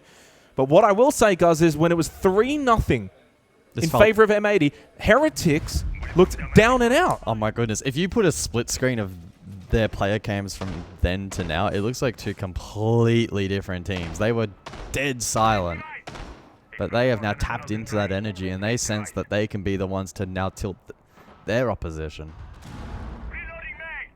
This, at 0-3 as well, in favor of M80, this game felt absolutely over. There was no light at the end of the tunnel for Heretics, but they have sprung to life and made this game very, very intriguing. It was a nice Nitro from Hot and Cold, but he was really the only one to have meaningful impact in that round.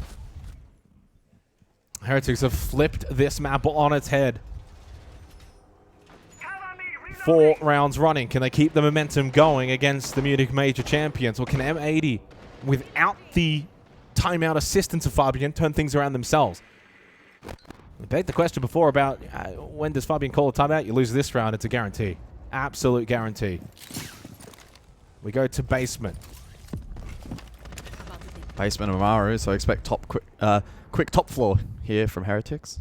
But there's 3 players in the top floor right now for M80, and Gavin finds the early pick on the Flexi. Deals with the Deimos. That's the start they need. Gunner as well gets rid of Upor. Heretics want to continue to bring this pace. M80 are going to now match them.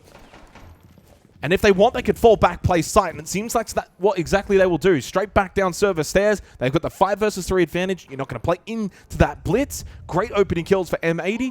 And no timeout, no worries. It looks like they're going to be able to stop this Heretic streak. Yeah, really good counterplay there in terms of position and awareness from M80. And then the ability to scatter back towards site quickly, efficiently, without losing any players on the trade, puts them in such a good position. That's the one dominant factor for M80 on Consulate, again shining through, is the opening kills. They've just had so many rounds with the early advantages that they've been able to then take later into the rounds and make it difficult for Heretics.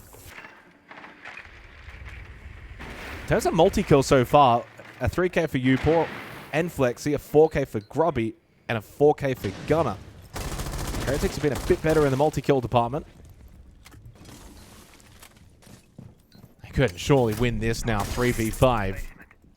Everyone well set over towards basement for the oncoming 3 players of Heretics with a minute remaining. Would take something very, very special and would well and truly put M80 on tilt if they lose it from here. I'm not saying it's a guarantee, but they are in a very strong position to take this 8th round. 50 seconds, diffuser out main, Oscar prepping for drop.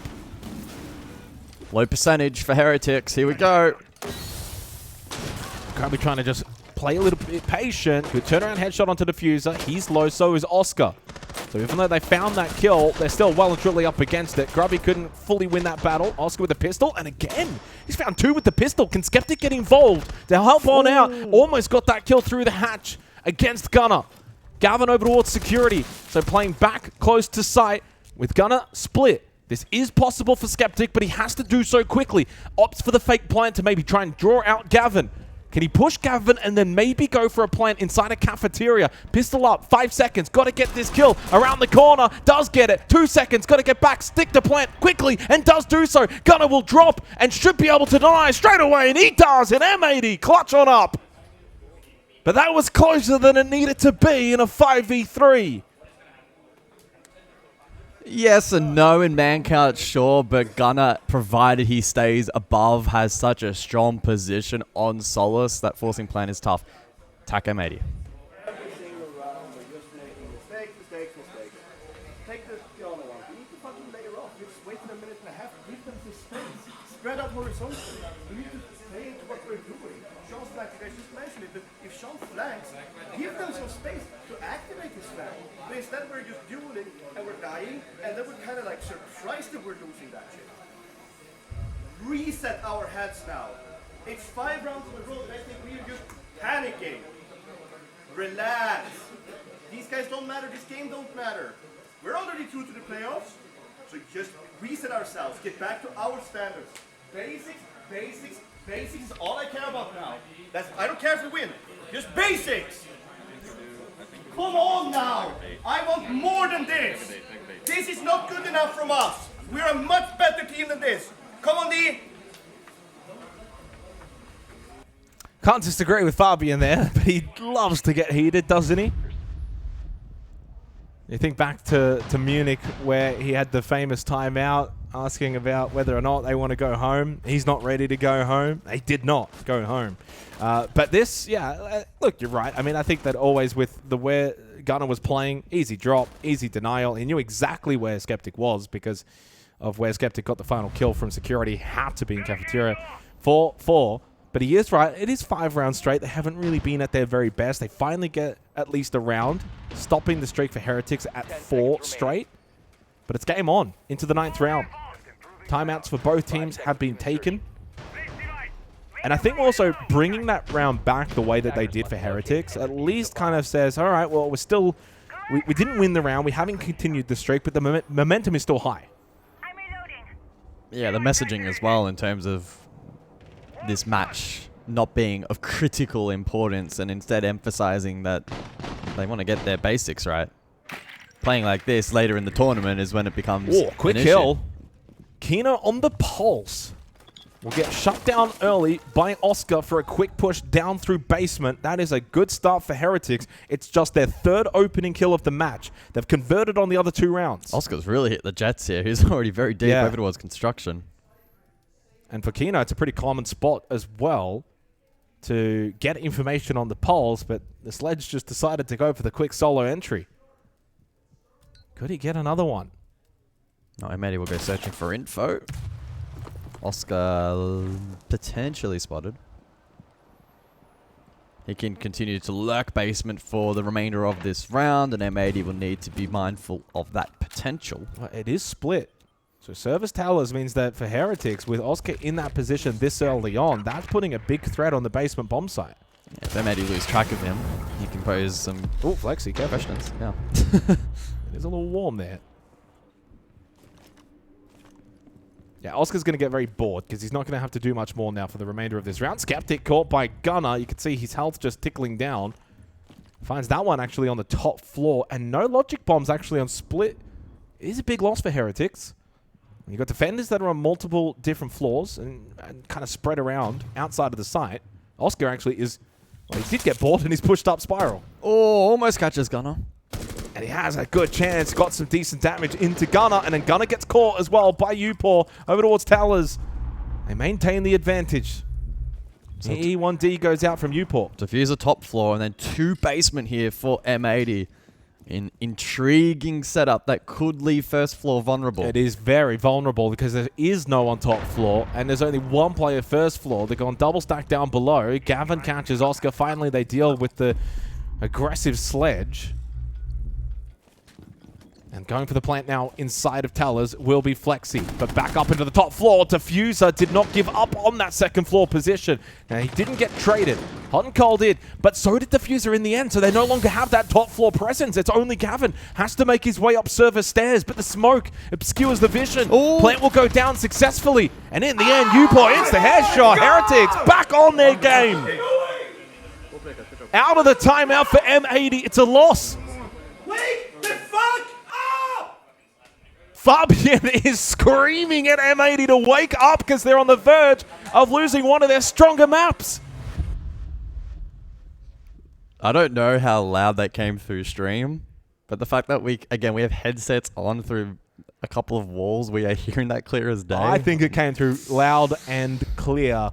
Goodness me. Dockerby, Valkyrie, the bands heading into the 10th round. Do we get to Cafe? The general consensus was after M81 Bank that this should be a shoo-in on Consulate.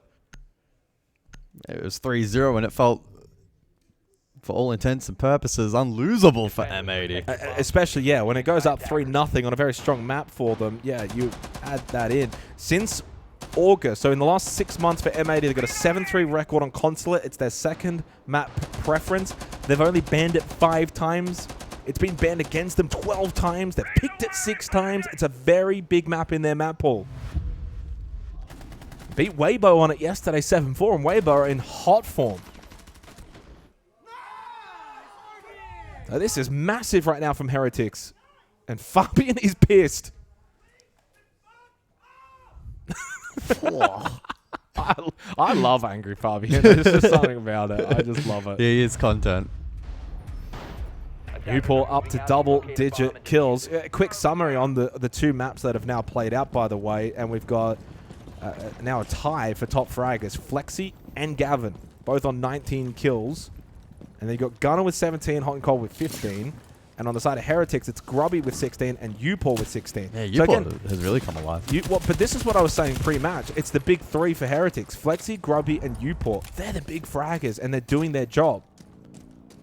The only downside, though, is Upor has struggled in the early entries. 2-6 now, his record. The entry battle advantage has been massive for M80. The saving grace has been Grubby. He's actually 3-0 in his entry battles. Huge round coming up here in the 10th.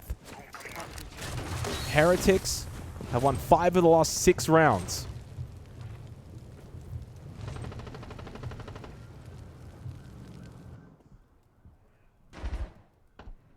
So a lot of area denial on offer this round from M80.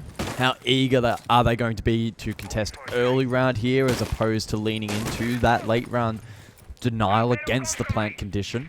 And it is also a setup that suggests to me, again, going for that kind of default plant through the window, rappel in. It's just not going to be possible. You got the smoke, you got the warden, you've got the Tachanka. There's the early Nitrocell from Diffuser, by the way. Oh, almost the freebie Oscar needed to find that kill. That would have been on the Tachanka as well. Would have eliminated the Shamika launcher, and then Gunner responds nicely with the Nitro. Great teamwork from M80. That's a missed opportunity for Heretics, because you could have found the pick onto the Tachanka. Very well, maybe then could have opened up a CO plant. So a 5-5 now looking likely, unless Heretics Grubby can battle back into the round. Lovely shot on the upside down rappel. From Spiral too. That is a good shot. And now Deathmark from Upor. And he's going to place it onto Kino, who's got one gas bay remaining. Yellow ping as well towards yellow stair side of the map. 50 seconds, still time to play with. Vendetta from a distance. Trying to put the pressure onto Kino. Flexi trying to push in towards meeting. Gunner lurking below, by the way. First floor lounge. And the kit is not in the right hands. Hot and Cold, though, losing his life to Grumpy as well. He goes to double-digit kills. Ooh. And Flexi on the push through meeting. Is Kino aware of this? He's got the SMG. Great for this, but Grumpy in the better position. Diffuser, glass is activated, getting double swung! Together, they take him down, and suddenly it's only down to Gunner. But there's one, couldn't get the second up close. It's the Vendetta. Heretics have got map point on Consulate against M80. Awful, man. Jesus. The fucking best. Fucking hell. Fucking want them to fucking. This is pathetic. This is fucking ass. Fabian is really upset. Well, I think he has every right to be in that round in particular. It's a 5v3, Kit stuck in a bad spot. You've got numbers, you can block off a lot of entry positions, and they just fall apart. They just lose ones. Like, they're just losing ones. They're not playing together as a team. Two opportunities for Heretics to pull off a massive upset here on Consulate. Look at this shot, though, from Grubby. And that, that was lovely. Was that the 3v5? You hit that shot, upside down spiral. Yeah, Grubby got 3 in the round. They've just panicked. They're out of sync. Diffuser was on a silver platter. And they've really made a mess of that round. And look what the confidence does when you're feeling that synergistic team confidence. Heretics are just, they're hot right now. They are really, really hot. They've won 6 of the last 7 rounds. Like, that is incredible. 6 of 7 rounds. It was a 3-0 start to M80. I did not see that coming.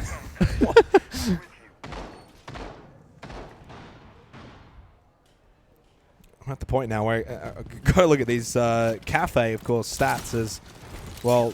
Heretics beat NIP 7-1. As for M80, it's an incredible record, 6-1 over the last 6 months. But the last time they played it was a loss against Oxygen, 7-2.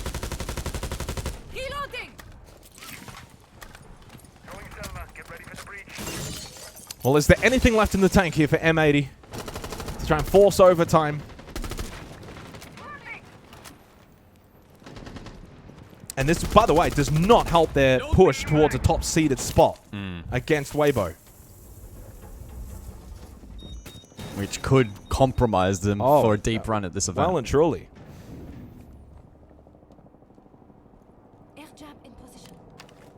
The major champs losing to an LCQ team. I could be wrong, but I'm pretty sure if M80 don't win this 2-0, 3-11, I don't actually think they can get the top spot.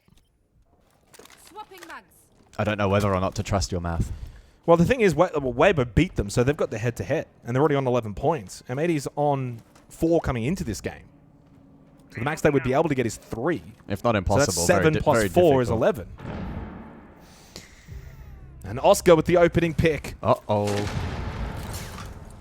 Putting the knife in the wound and twisting it here against M80, who are, I am sure, going to get absolutely blasted by Fabian as soon as they exit the player area. I don't think he'll wait that long. 60 seconds.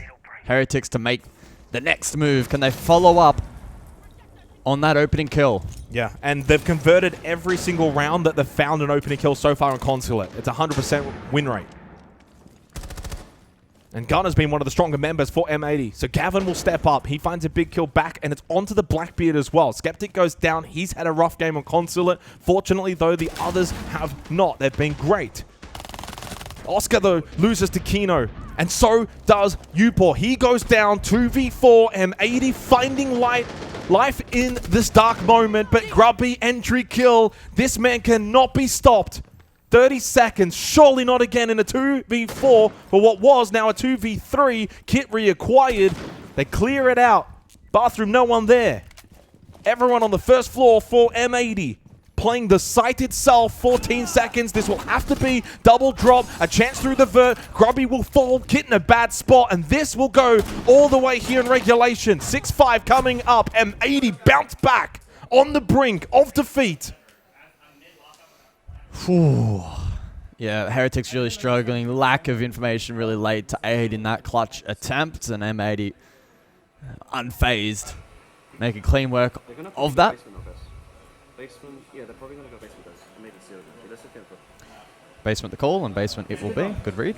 They, by the way, if they play the same way they did on basement guys, like they get in the kills and they're instantly going back. Like, they instantly going back. They're not giving anything up after that. These calls are absolutely spot on. That's exactly what we saw last time on basement. M80 aggressed offside, prevented map entry, and then all three roamers immediately legged it back towards the site.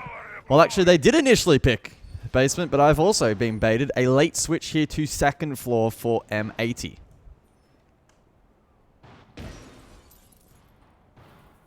They definitely did have basement selected before. My eyesight is not that bad. They did. I saw it as well. So they very late switch. They switched it up last second.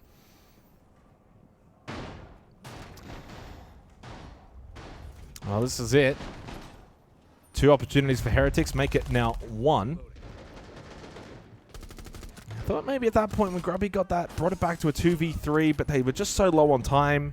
They didn't have a chance to play the vert for long, and then when he dies from down below anyway, well, then that's it. Round's done. The pressure right now, though, for M80, again, you really want to be winning this 2-0 to give yourself any kind of a chance, as slim as it would be, to still finish first. Of course, Wavo play tomorrow. They got the day off today. They play Heretics tomorrow, and they control their own fate. Provided they win, top spot is theirs.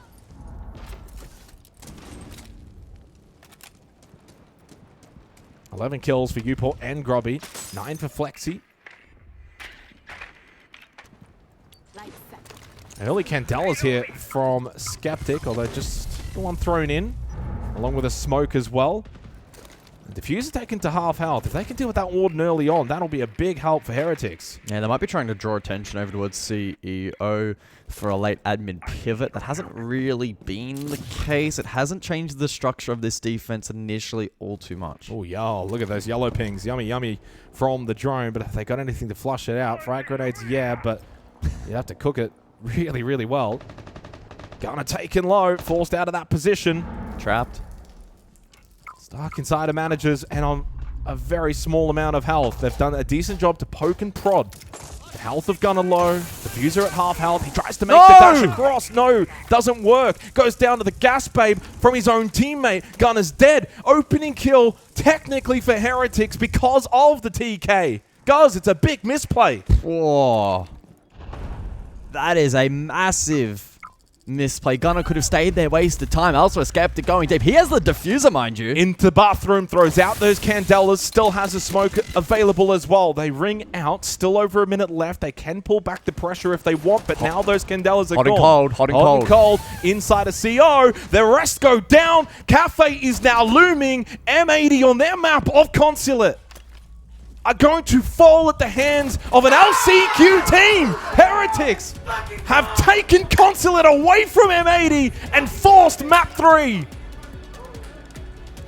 That really is a startling comeback from 0-3 down. They respond in regulation. M80 falling apart and Heretics tapping into energy I did not know they could muster today. And it wasn't just 0-3 on paper. Yeah, it was, but like they were down and out. We heard the tactical timeout, long faces. M80 were just demolishing Heretics. It seemed like foregone conclusion territory. Then they flipped it. Then they win 6 of the next 7 rounds seemingly out of nowhere, and we see the frustration grow and grow from Fabian and the rest of the M80 boys. They just got absolutely walloped in the second half. 7-5 win for Heretics. Cafe now looming. I don't even know if M80 can get top spot anymore off of the fact that they lost that map. We'll wait and see. I'm waiting to get confirmation. But nevertheless, what a turnaround for Heretics, because there's winning and then there's winning when things aren't going well. So things weren't going well for them. They turn it around. Yeah, exactly right. When we were listening into the TAC timeouts, I think for me that was one of the most concerning elements. It wasn't even necessarily what was happening inside of the server, but it was more so the communication outside of it. They were bickering, they were arguing, they weren't quite synced on a game plan. But despite that, they're able to dig deep and exploit the mistakes that we saw from M80 creep in. That then translated into some frustration on Fabian's part, which is completely understandable. Yeah. And they just weren't able to recover. Well, we are going to a break and we are going to a third map. Can't really believe it, but M80 need to dig themselves out of a hole. They need all the points that they can get for the best position possible in Greece. When we come back, it's Cafe.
Keep an eye out for contact.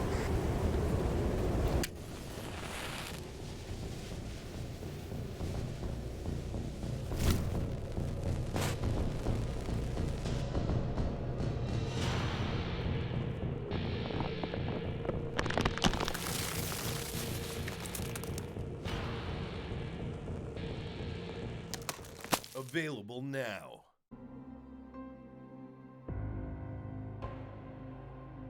Honestly, a lot of players are scared of you, obviously. We were suspicious because you're too good. Like, that was literally what happened. And I'm the one who sent the email.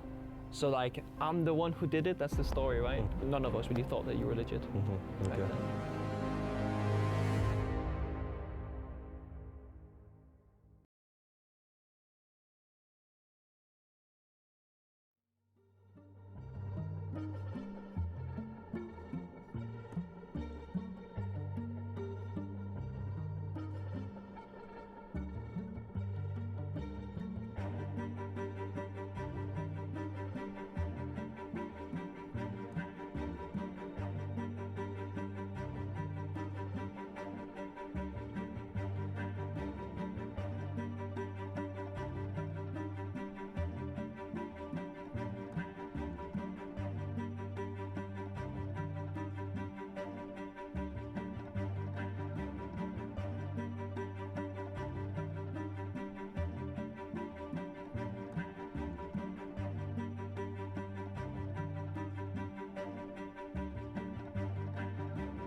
So the Goyo Armory, Wamai in long, box rotate, headers Armory, filter CC, headers.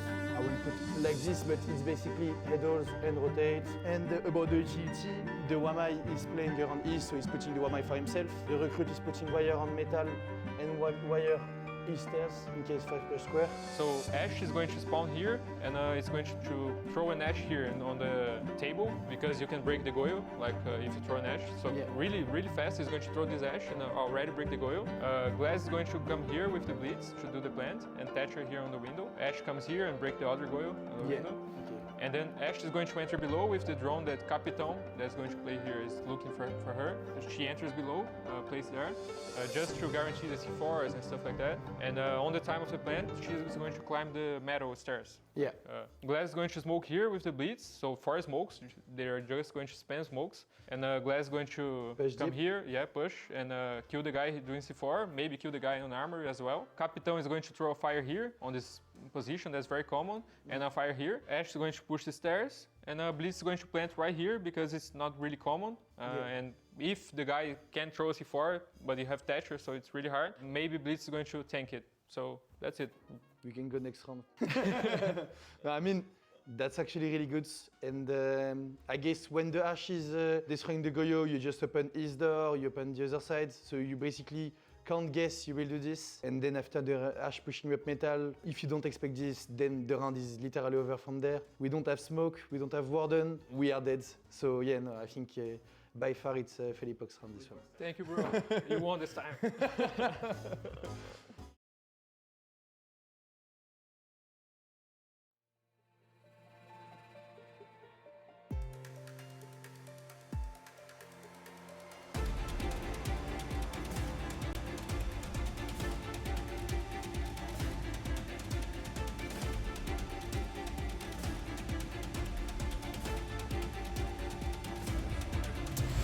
Well, what a result on Consulate for Team Heretics. The LCQ team are giving the Munich Major champions a run for their money. And they beat them on one of their better maps in Consulate. Had they really just played a little bit better on Bank, it could have almost been 2-0 territory, which would have put M80 in a win or lose situation tomorrow against Fearex. That didn't quite happen though. But nevertheless, this becomes an important map. This third map between Heretics and M80 guys sets up everything going into tomorrow. Heretics play Weibo tomorrow. They win this map, they control their own fate. You beat Weibo, you're top of the group. Wow. Imagine an LCQ team topping a group and getting that bye in the upper bracket. That could lead to quite the result for them here in Paris. And there's a lot of permutations to go through. We'll work through all of those. We've got Sprabuni here. We're getting all of the calculations in the background happening, but you can still get a 3-way tie in this group. You absolutely can. M80 have to win this map 2-0 Fearex tomorrow, and then Heretics have to 2-0 Weibo. At that point, you'll have 3 teams on 11 points. Who's where? I haven't quite figured it out yet. Look, I think to be fair, that is highly unlikely. Well, it's actually highly likely. Well, I wouldn't say highly likely. Sorry, I should say it can happen. It's probable. The M80 side of things is more possible. I don't know if Heretics 2-0 Weibo. I don't know if that happens. Yeah. Either way, Weibo are in the best position. They get the job done tomorrow, and they will finish first. But for M80, I mean, what a collapse on Consulate. 3-0 up, guys. They looked absolutely on fire. They were running around doing what they wanted. They were winning the rounds very quickly. Heretics take their time out and they flip it around. Grubby was so impressive though, as we get his statistics here, and what a match he's been having across both of the 2 maps as well so far. If you look at really both of them, he has been one of their top players. Flexy's been the best across 2 maps, but on Consulate it was Grubby that led the way. I don't like seeing headshots. That's the last thing I like from the team, right? Good problem solving. Oh, these are Flexi stats. Sorry, I was just I was listening in on the background anyway. I don't know. To be fair, the numbers that I've actually got here for Consulate alone is actually UPOR 12.5 with a 122 EPS as the highest rated player from Heretics. But what I will add is, again, it's the 3-headed Hydra of UPOR, Flexi, Grubby. They're all neck and neck. Like, all 3 of them basically have identical stats. There's no real separation on Consulate. Across the 2 maps, though, slightly more separation, as Flexi's been the best in the server. It seems like we got a small delay coming into this third map. I'm not too sure what is the case. All players are in the lobby. Cafe is where we're going to be going, but it seems like they're going to be given a couple of minutes to sort something out. And as we finished the map and we went to a break, I saw all the M80 guys going outside, and Fabian did not look happy. Heretics are ready to go. M80 not quite. Yeah, not a clue what the problem is.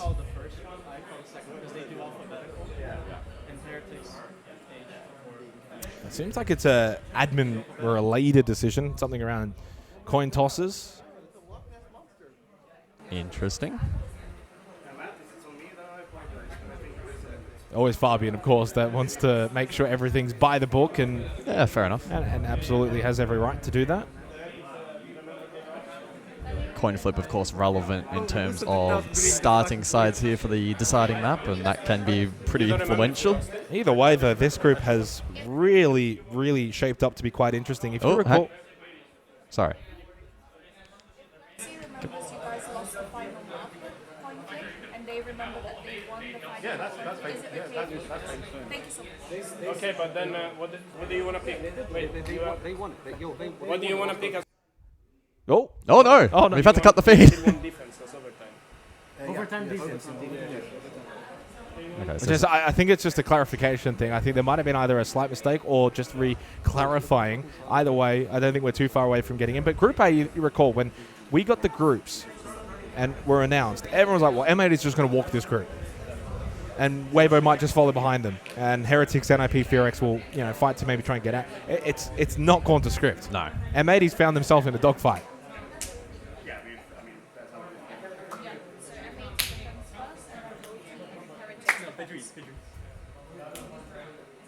Well, it sounds like all has been resolved.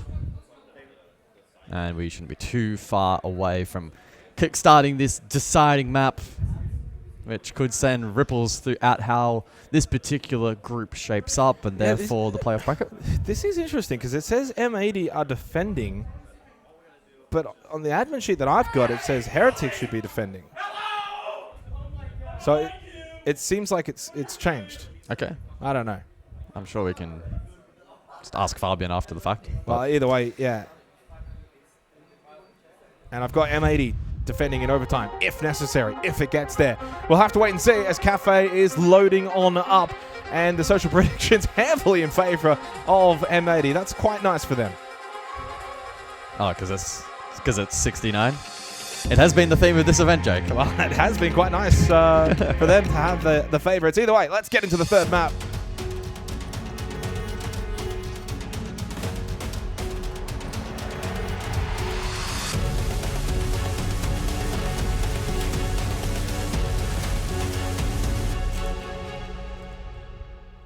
Well, I'll tell you what, guys, as Six Invitational 26 has been progressing, Team Heretics have been gaining more and more respect. An LCQ team, out of a strong region, of course, in EML, but an LCQ team nevertheless, and a new team at that, is gaining the respect more and more each passing day for what they've been able to do at this competition so far. The sky's the limit. Could they potentially knock out M80 in this match? I mean, knock out in the match, not of course groups. They're in groups, but that would be quite dramatic. They knocked them out today in terms of this game. Probably should have had different phrasing. To apologize. The bands have played out. Azami, Castle, Monty, Ying. Nothing too unusual there. Castle is very powerful, particularly top and bottom floor. And so M80 won't be able to rely on any strats that they may have had cooked up. Surrounding that operator does free up some of the explosives required by the attack. In a similar vein to Consulate, M80 will head to a tertiary site up first. I mean, I hesitate to say the word tertiary given it's cafe and reading certainly not a poor site. In fact, you could maybe even go as far as to say top floor now is actually the tertiary for many teams, and especially with the castle banned out. But nonetheless, it is perhaps a little unusual to what many may expect. Especially as mining has become more part of the rotation. It used to be mining was just like barely played. And And now, based on meta changes, op changes, etc., it's certainly got more life in it and it becomes far more popular. So for Group A, which is of course where these two teams are in, NIP do not play tomorrow, so they're done. They're on 5 points. Their fate is in other teams' hands. They can get knocked out if Heretics get results over M80. So they'll be watching that one intently. I think they'll feel quietly confident. Sure.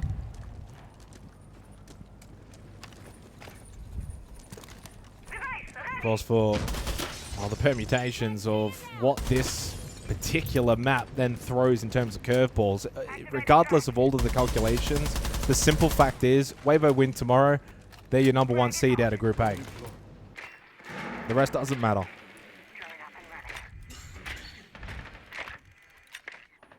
And what M80 kind of needed to do was, win this in a 2-0 fashion to give themselves the best chance. But even if they had have done that and 2-0 at Heretics tomorrow, they still didn't have their fate in their hands. On defense to begin here in the first half. Heretics, well, that momentum you would imagine from Consulate should be subsided a little bit, at least to begin with. Can they build it back up quickly?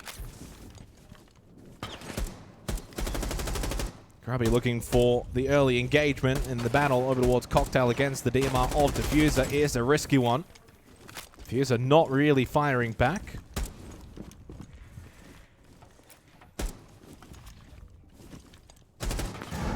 A bit of a grind here for Heretics in the early portion of this round. Very slow and steady. Grubby trying to sneak forward, create space, and lands that shot critically onto Diffuser. Yeah, Grubby's been... Go down. The plant going straight into reading, by the way. Skeptic gets off it, but too late. Good rip and throw on the Nitro from Kino. Trade from Flexi and trades elsewhere as well, but the advantage remains with Heretics. And with Hot and Cold going down on the clash, it's poor old Gunner by himself. Not the start that M80 would have wanted on Cafe defense. On a very strong bomb site. Gunner coming past default, a little love tap, and then the headshot onto Flexi. But he has taken some damage along the way in the battle. And coming around the backside, it's you, Paul. Well set up. Heretics reframed immediately that energy. And it's Grubby questioning the peak from Diffuser as he found the opening kill on him. I'm looking at head, baby. You should, by the way, when you C4s, you should peek. They're a fun team when they're fired up. The C4 is always going to catch you. They looked absolutely downright depressed 3 rounds into Consulate. And you actually think, remember, they were almost in-team fighting with the comm issues. Absolutely. Oh, man. I tell you what, Fabian looked very menacing sitting in the back corner of the player area there. Round 2, Kitchen. And just to put it plain and simple, by the way, if M80 do lose this map, they absolutely, under no circumstances, can get first in the group. Like, there's just nothing for them. The max amount of points that they would be able to end up on would be 9 points, which would actually be equal with Heretics anyway, and they wouldn't even have the time. So I'm pretty sure they would be locked into 3rd at minimum. Weibo to top the group, question mark? It's looking likely. And it would also... Likely? If Heretics... Well, likely. That's under the assumption that Heretics win this map, though. Is it not? Well, if Heretics win this map and then beat Weibo tomorrow, they can top the group. Well, Heretics could top the group, yeah. Okay. Oh, straight in through Bakery. Skeptic does take a bit of damage. No one inside a prep. In fact, the site itself rather empty. It's actually only Diffuser over towards Freezer. Offers any kind of on-site defense directly, but of course there is the vert hold for M80 on the 2nd floor, which does mean for Heretics, can't quite just push in for free. Hence why Skeptic took the damage he did. Yeah, with Gavin the Solar still up, it makes a direct attack here for Heretics. Very challenging. Yeah, it's a risky play that they could elect to go for, but I don't foresee that being likely. Gavin's just going to play hide and seek. Oscar, I tell you what, I'm pretty sure there was actually a player close by, no? If he had gone in for the repel.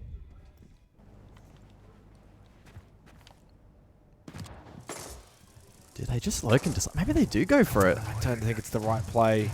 It's a 3 stack. They If they get into that site, there's so much vert for M80 to find the kills. Diffuser inside of Freezer. Gunner, again, that's what I'm saying. He found one there up above, but Grubby does get the trade. Diffuser under a bit of pressure inside of Freezer. Well, the man is frozen to death by Upor. Locks him in there and will go for the plant inside of servers. And if he sticks this, becomes very difficult for M80 on the retake. The vert will eventually then be taken as well back by Heretics. They can push up if they want, contesting this second floor, and that's what Flexy's now doing. He's over towards the main corridor. He's pushing Reading. He's putting the pressure straight onto them directly. It's only Kino that's up.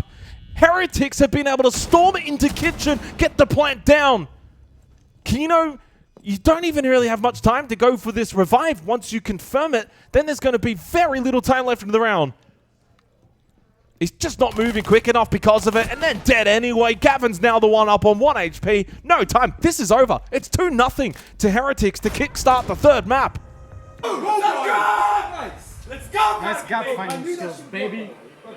Guys, keep doing this shit. Keep working the round. Guys, no fucking blitzes, no fucking urgents until we find the gap. I don't want to hear that shit, okay?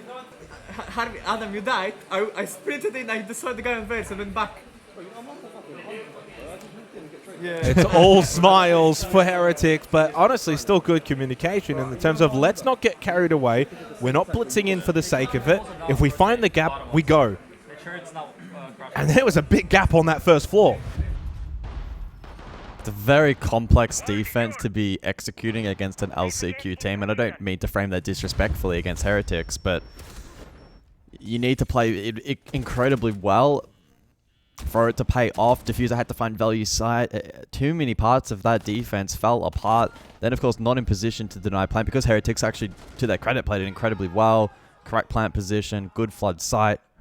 The comms are clearly flowing and their confidence sky high at the moment. Perfect start here on Cafe. And M80, despite the current defensive meta that we find ourselves in, where repeating sites is incredibly rare, back to Kitchen we go for round number 3. And I expect to see a very different defensive setup from them. They drop the Solace. I expect less action third floor and probably a peel from second.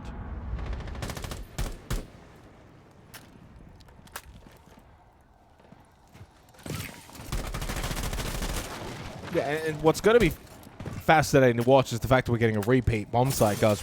In the current landscape of Siege, we don't see that all too often where teams opt for the repeat. So for Heretics now, as I said, like, they're communicated. We don't go unless we find the gap. So now it's all about finding these gaps that M80 have changed up massively. Now they're playing far more on the first floor. So those gaps aren't going to be as readily available. But they do have the box, so they have the option to then take second floor and play the vert. Heretics will respond. They'll lurk with Oscar. They have Groovy as well for vert. They'll take this top down. Heretics have, as this match progressed, done a better and better job at reading these defensive holds from M80. We've even heard it a couple of times on comms that their prep work, they've seen these some of these setups before.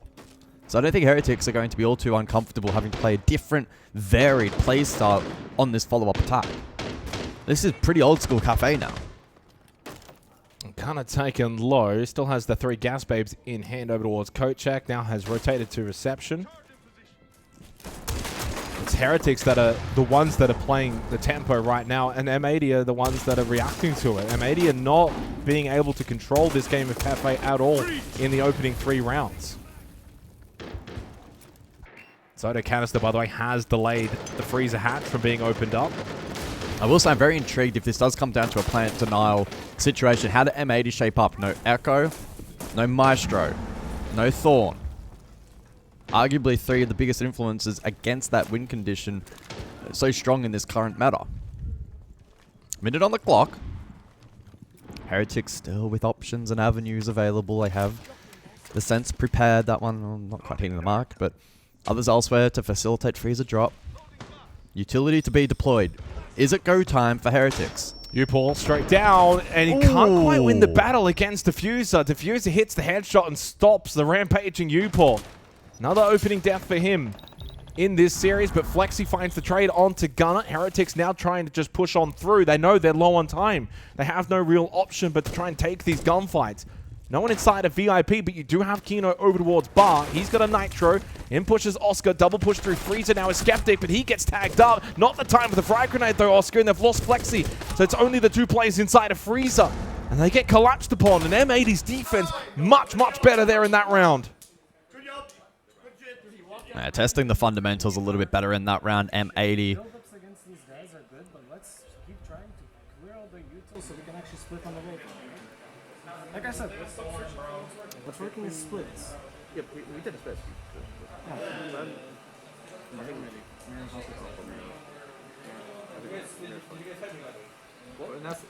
I had a confirmation as well, by the way, that if M80 lose this map, the highest position they can get in the group is third. And that's with a win tomorrow against Heretics. You lose that, well, things get very interesting. They can actually have a three-way bottom of the group tie between NIP, M80, and Heretics. That is a possibility if they lose this map going into tomorrow. That is insane timing. I just heard Parker on the A stream across the room from us say well, not the exact same thing, but mentioning three-way tie. And I thought for a second I was coming through some kind of screen here, but no. It's just our... Okay, that's... Who's the replay operator? That was really mean onto you for missing the ROU. But look, that wasn't the reason I lost the round. The split attack didn't quite come into fruition. M80 looking far better that time around. Played around utility correctly. Clearance wasn't amazing. Heretics still, though, with the lead. Back to reading we go. Yeah, better from M80, though, in terms of just core fundamentals, the way that they played defensively. Didn't get baited into the aggression from Heretics. Didn't go and play out of position. Yeah, kind of just stuck far more to the fundamentals.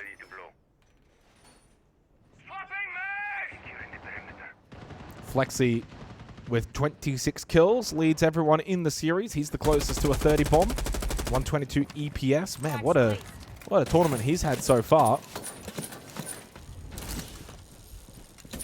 When he's looked good, he's looked really dangerous. I've been enjoying watching him now. I've been enjoying watching Heretics in the way that they play. When they're on their game, they are a very fast-paced, aggressive team, hit good shots, make good plays. They can win clutch. If they weren't a dark horse before this event, going into playoffs, the dark horse terminology might be applied to them. Might not even be dark horse at that point. Imagine they win this, they go in as a serious if they win this and beat Weibo tomorrow, jeez. Well, sky's the limit. But they gotta win this. And M80, you win that round, much better. And they play more like that, they will be difficult to stop. Gotta. There you go. Opening pick for M80. It's the one area they've been very, very dominant in across all three maps, have been those opening kills. It's just been conversion letting them down. Well, that's kind of goes to the statistics coming into this. 12th for opening kill conversions, but 4th for opening kills. Yeah. Sometimes the numbers do not lie. Grenade thrown in from Uport. Clear out some of this utility. 90 seconds remaining in the round. Down a player. Pressure on Heretics here. That momentum can slip very, very quickly, so they're going to be mindful of that. Yeah, this top floor control's been slow to come by. Diffuser as well, still over towards Cocktail. Gunner as well, White Corridor. So they have this dual hold up above. Gav as well, also in on the action elsewhere. They Flexi. Good lurk. They'll split the attack 4-4, minute on the clock, options available. And to be fair as well, you've got Kino that's sitting Laundry with a Nitro Cell. So he's got good second floor pressure still to come. Don't even need it, because Diffuser defends himself nicely towards Cocktail. DMR's been very, very strong. Kino that gets caught on the flank from Flexi, but Gavin was also there. He doubled down, luckily rotated to help out Kino. Got to win this fight if you are Upor. The Vendetta not quite landing on what is a low HP. Diffuser went for the running vault rather than to stay and take the fight. 2v2, plenty of time for both teams. 30 seconds, good plant denial potentially here for M80. Heretics likely needing to prioritize kills if they are to win this round. Well, you've got 2 death marks available, but can Upor actually activate them onto either Gunner or Gavin? That's the question here. Sitting inside a Laundry, Gavin going to just try and hold the space. Bit of damage onto Skeptic, and rather than running up White Stairs, he runs down, creating more space, more gaps to fill in, but also then more of an opportunity to flank later in the round. But he is getting death marked, so they know he's inside a VIP. Gunner by himself, 4 seconds. Skeptic does have the kit. Got to start to stick this, but you're going to almost stick it right into the eyes of Gunner. Oh, no! Gunner misses the shots!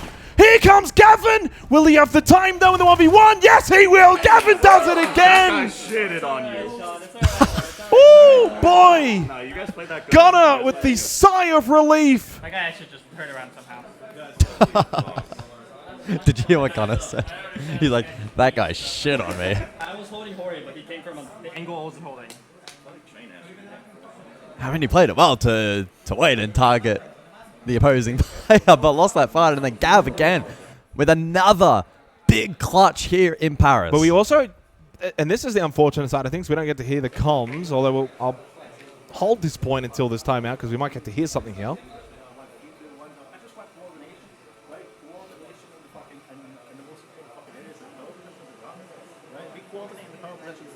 That's what the fucking hold on. That's what the hold on. Now, on to the mental side. Yeah, we're playing good, guys, but we're letting it slip. I feel like that's why people are getting aggravated. We're letting it slip. We want to repel in somewhere, call it. We have a guy in shop, he can hold your pixel, okay? When people are on site killing people, we need to be active. When we're calling out the position, we need to make a plan, okay?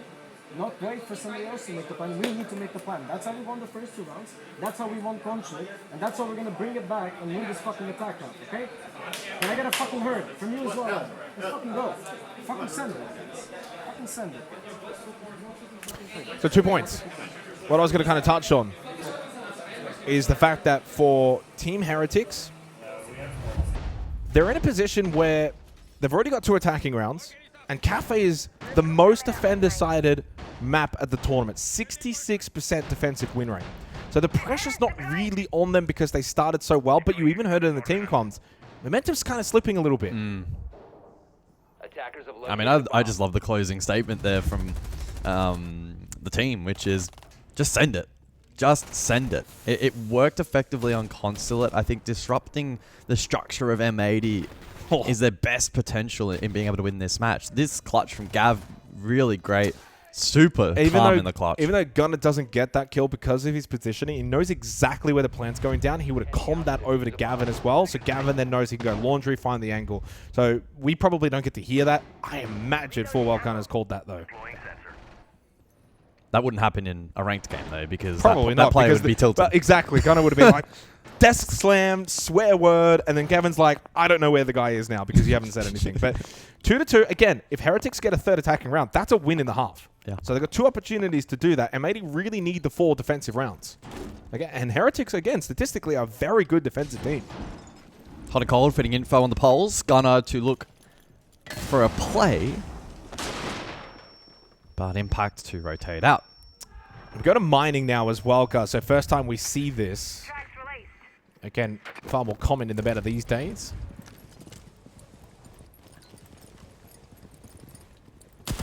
Opening kills 3 from 4 in favor of M80. They have dominated this statistic. And looking at the 3 maps, 3-0 for Gavin, 5-2 for Gunner, 3-0 for Hot and Cold, 4-2 for Diffuser. Kino, 1-6. So for Heretics, sorry to say Kino, but it's Operation Find Kino first. Well, he's on the board in this round, so he should be bunkering down in or near the objective, and so he can extrapolate value from those glasses a late round from the util dump. Triple nitrocell setup too, by the way. Yeah. Set of smokes on the board as well on the side of attack for Kino to counter. Lots of drone work early in this round, however, from Heretics. They also have the Deimos to aid in information gathering. Elsewhere, Oscar, map control, and secondary hard bridge to get to work. Well, it's not Operation Find Kino, but Gunner has been found. He was the one playing bar up above, so he was the 3rd floor piece for M80. Opening kill for Heretics. 3 players on the 1st floor here from M80. Big investment. Diffuser connect with this nitrocell.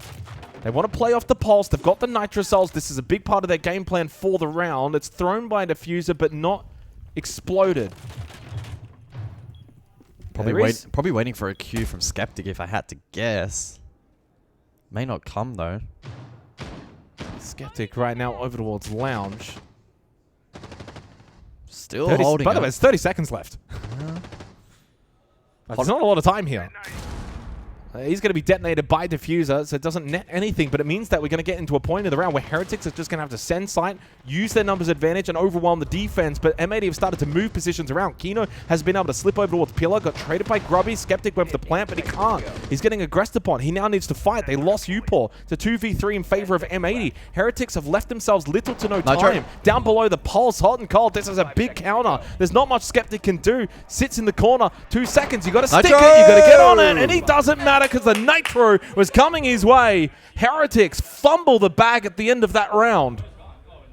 They had a very decently early 5v4 advantage, did nothing with it. 30 seconds left, they pushed site, gave themselves no time to adjust to what was an M80 defense active. They were moving around. Yeah, it was, again, big investment from M80 first floor. They backed themselves and backed hot and cold to do his role correctly on the pulse to 1, gain information, and then 2, pocket that Nitro and hold it for as long as possible so that if it hit 0-0, he could pop it, win the round, and that's exactly what took place. By taking too long, stalling out, not drawing out that utility, Heretics left themselves very vulnerable. And again, in a little bit of contrast to the messaging during that tactical timeout, which seemed to be centralized around, let's send it, let's be chaotic, let's play make.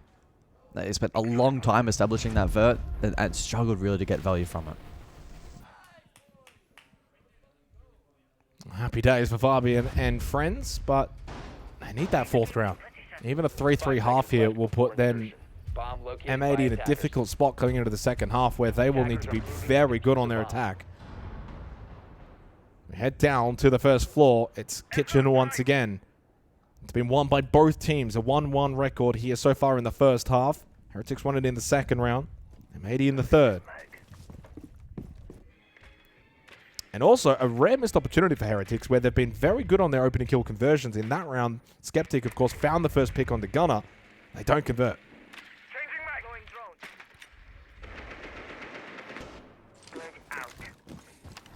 So a setup outside Bakery from Heretics this time. Capital suggesting that it could be for the Cupcake clear. They do have vert options available as well, however, with the Ram inside of this composition. Bakery will be tough to contest. Diffuser is nearby. He's fierce at cutting down entry, and Kino as well, potentially in a position to assist. Utility, however, has been laid and the blitz sent forward. Diffuser under pressure. Yeah, but can Oscar push forward safely because Kino's sitting inside a prep? No. So that's good supportive work there from Kino. And playing as well the tuber out, he's got the Zoto canisters, so he can also delay that wall from being opened up by the Selma charges, which, by the way, Grubby's got none left anyway, so perhaps going to stay closed, unless they're already active on it, but I don't think they are, because the Zoto canister has expired. Do have, of course, secondary hard breaches if Skeptic can get close to the wall. But that's also hard to do, because you've got Diffuser in Bakery, so there's a good setup here right now for M80. So they might just say, send Grubby in to try and find the pick. Falcon canister pop. Oh, Oscar's going to come in the other side from Small Bake, but you can't do that because Kino's sitting in prep. This was the whole reason why you couldn't push forward in the first place. It's a big misstep, misplay from Heretics, and M80 are closing out the half in a very strong fashion. This is just solid setup, solid strategy, and Heretics did not know how to deal with it. Yeah.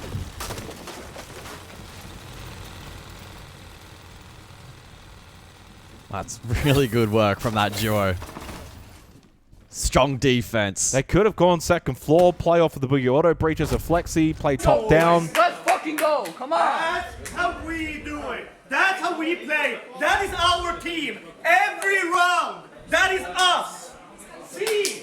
We still fucking have that. And not only the fact they won it flawlessly, but it's the fact they followed the strategy, they followed the game plan. They do exactly what they need to do. Going into that round, they knew what they wanted to do. Heretics, though, tried to just brute force their way Bakery when they didn't need to. Yeah.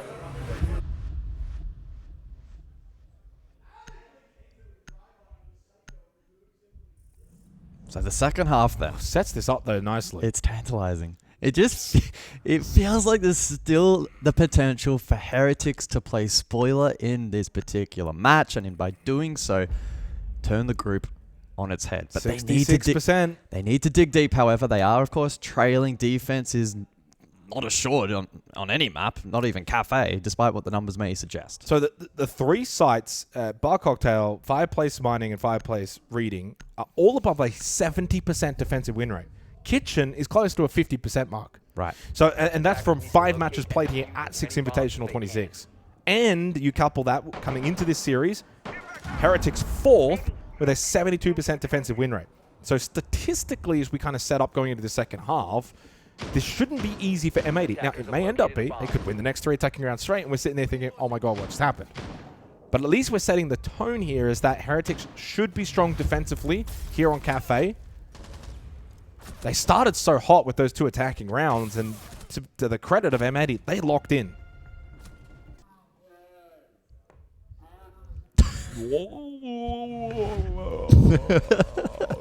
Let's go, guys. Lock in. It's Fabian. A little bit more upbeat compared to Consulate. That started to get a little bit scary. So intriguing lineup then from M80. When I walked out and I saw them out at Fabian's face, he's sitting there cross-armed, waiting for them all to huddle up. I was like, he's going to get the belt out. I'm like, I'm worried. I'm getting out of here. Interesting comp for round 7. We see 0 in play. So many cameras available, yet see so little play time. Pretty niche in circumstances where it's actually effective over other potential options, but I'm intrigued to see just how much information Gav can gather, maybe cover some flanks if required, and of course the potential to maybe clear some utility if needed as well. Flexi falls first though, that's the solace, and you can see Fabian clapping in the background because he knows that has now bolstered their win chance in this round significantly. And that's the concern if you're Heretics, is you just keep losing pick after pick in the opening part of these rounds. So you're constantly playing a 4v5. As good as they've been in this series, like that starts to become a tall ask where you're just constantly playing from behind, having to play catch-up, outnumbered. You have to. It's a lot harder to cover certain positions, especially if you're trying to play reading fireplace. And it's active utility. It's not even pre-place utility. Oh, well, freebie there for Grubby. I don't know what Kino's doing there. Lucky Gavin does get the trade, but he did lose a lot of his life to get that trade, so he's low on health on the 0. They also lose the ram, so you're losing a lot of that soft breach potential with the boogie auto breaches. And maybe you're just trying to now actually brute force this top floor a little bit. They do have the numbers to do so. I think they've identified those site clear. So they'll pivot. Well, Gavin has forced a drop pillar, so he's not in the fight. It's right now just defuse the top floor. Gunner and Hot and Cold outside of the building. Gavin's going to use his secondary hard breach to put pressure over towards site. Here is Gunner. So if there is a run-out reading, Gavin and Gunner have the cross. M80 taking time here to reset. Triple info gathering, taking their time, having a breath, formulating a plan, not rushing into anything. No one above for Heretics means for Diffuser. He's got freedom. Oscar, though, with a Nitrocell, catches Gunner on the entry in towards Pillar. 40 seconds now. So suddenly, this gets very dicey for M80. Like, Gavin's in a position where he can't really push forward. He has to hold an angle, hold a position, and hope that maybe someone from Heretics doesn't see his position, runs past him, he gets a freebie. I don't know if Heretics, though, can deny. It's going to be tough. Newport gets rid of Gavin. He was low Pillar. Now they can push in from Pillar. It's only Hot and Cold left. He knows he's getting pushed. Nicely done from Heretics. M80 just gets stalled in the tracks. They got the opening kill. They tried to brute force top floor. Grubby made a really nice play over towards Cocktail, and that changed the complexion of the round. Yeah, it was really good pill repositioning there from Heretics. They stayed up above long enough to disrupt M80, but then when M80 identified that site was clear and they pivoted, they responded accordingly, but didn't forfeit lives for free and didn't enable the plant to go down for free as a result. M80 info gathered. They spend a large portion of the round around that minute to go mark. 3 players actively on drones trying to find information, but I don't think they quite found as much maybe as they would have liked. Actioning it was tough. Good start to the half for Heretics. Yeah, I like this setup here if M80 can lock this in. I mean, to be fair, I feel like it's not often you see Buck and Ram. Like, usually it's one. You don't necessarily need both. That was the big play there by Grubby, by the way. That was midpoint of the round. He goes down easily there. M80 should win that round. But he doesn't. Gets one, and then gets Gavin very, very low. And as we saw, was basically stuck pillar. Like, he couldn't do anything from that point onwards. Okay, so they change it up. They're going to go double soft breach with the RAU sense, and then the blitz as well. Multifaceted in terms of what you can do with this. Goes without saying, Gavin, Gunner, what they can do is put pressure from second floor, even third floor. We see on Cafe, there are certain lineups that you can open third floor, second floor, and look all the way down. Kino on the blitz can help clear. So I imagine this should be top-down clear for M80. Get your soft breach operators into a good position to put pressure site. Then you got the sends for freezer drop, or potentially to cross bottom red stairs, the corridor, or even bakery. So you got options with this lineup. And if you lose one of Gunnar or Gavin, then you still got the other. There shouldn't ever really be a direct bakery push to begin with. Maybe later in the round as an option. But what this will do is test this defense of Heretics, especially those on the second floor, like Grubby. And he loses the battle. Was the only player on that second floor, and with Grubby now in the grave, the license has been given to those third operators. So big now for M80. That is such a big start. Yeah. Really good drone work. And Flexi goes down as well. Bottom white stairs on the smoke. Oh. Now he can get revived. Oscar's been quick to react. He could put the shield down in front of the door and then go for the revive, but I think more importantly, just buy time. Flexi will crawl into VIP. And Oscar can fall back, get the revive. Gotta be careful though, they'll hit the res. Hot and Cold might be able to cover the cross back. Do get the revive. No, Lex not too. Smart option. But he's now very, very low. Flexi's gonna have to play a deep safe position. Probably stay VIP, use those gas babes, deny a freezer drop. But this is a setup round now for M80. These are the rounds where if we had a win percentage counter, it's like 70-80%. Like, you got to get the job done here. They've got second floor. Soft breach is now being used. They've got the ROUs ready to go over towards, say, freezer or anywhere they want to choose to hit. They've got the license to pick how they want to play this. It's a fundamental skill check. From this point onwards, 60 seconds to go. Are your fundamentals up to scratch? You've done the hard work at the beginning of this round. Just set yourself up. Big emphasis, I think, on you, Paul. Playing the water. You got flashes, you got smokes. Skeptic goes down into the hands of Gunnar, so you lose a full HP of Rooney. Push through from Gunnar now into Kochak. So M80 have really spread this map. They've got so many different angles. They put pressure from second floor. Now they're going direct first floor as well. Really testing and wearing thin this Heretics defense. There goes Upor. The water, no impact. This is so clinical and clean from M80. If Fabian was happy with the opening kill in the previous round, he's going to be ecstatic with the way that this round has played out. Only Oscar left. 3 players still to be dealt against. 20 seconds. If you can find the next pick, becomes very intriguing. But they get the revive on Gunnar, so he's back up. Now it's 4 players that need to be stopped. Oscar on the poor old clash. The ROU kind of helping him a little bit. He'll try and push through it. But at this point, the round's done. M80 are going to find their 5th round. And now, with that attacking round on the board, confidence back in their camp.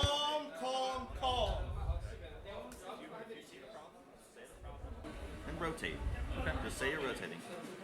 I don't care where you rotate, but if you can't go where you can't. I was gonna drop hack. Oh, I mean that's fine.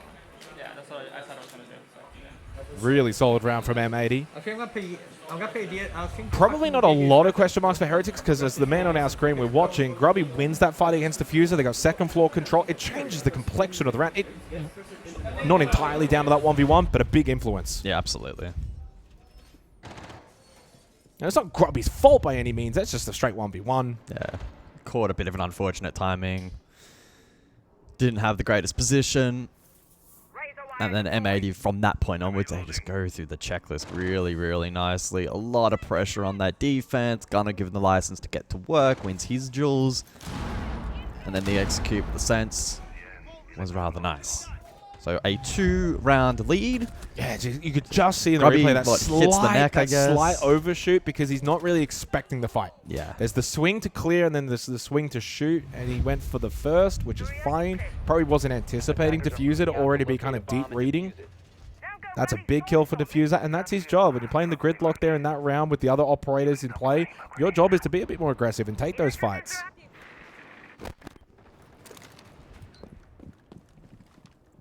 By the way, M80 now won 5 of the last 6 rounds. Now, mind you, 4 of those were on defense. They are in control. But stringing together multiple attacking rounds in a row will still prove to be difficult. What Heretics need, though, is an early pick. They've only had it twice from 8 rounds. That is a big margin of error. Need to improve on that. They've got to stop leaking players early on, especially on defense. Opens up so many gaps. Well, they do have the Solace in play, and Flexi has been watching for information quite readily in this particular round. That would be good against Clutch Drones as well.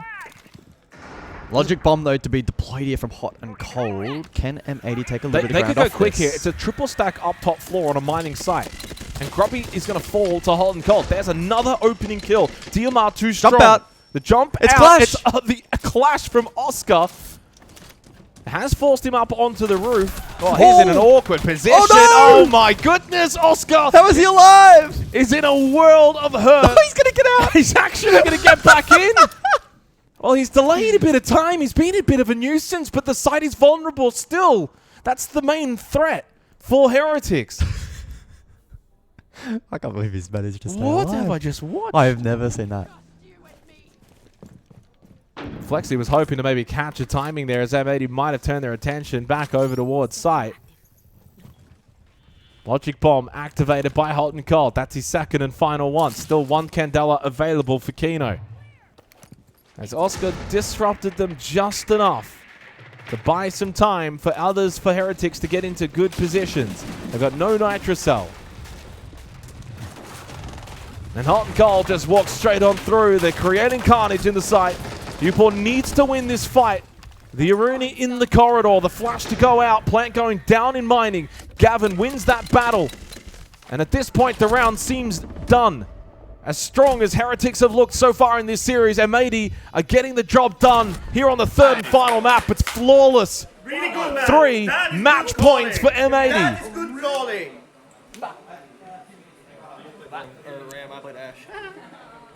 Fabian praising Hot and Cold for his calling in that round. Do we get a timeout?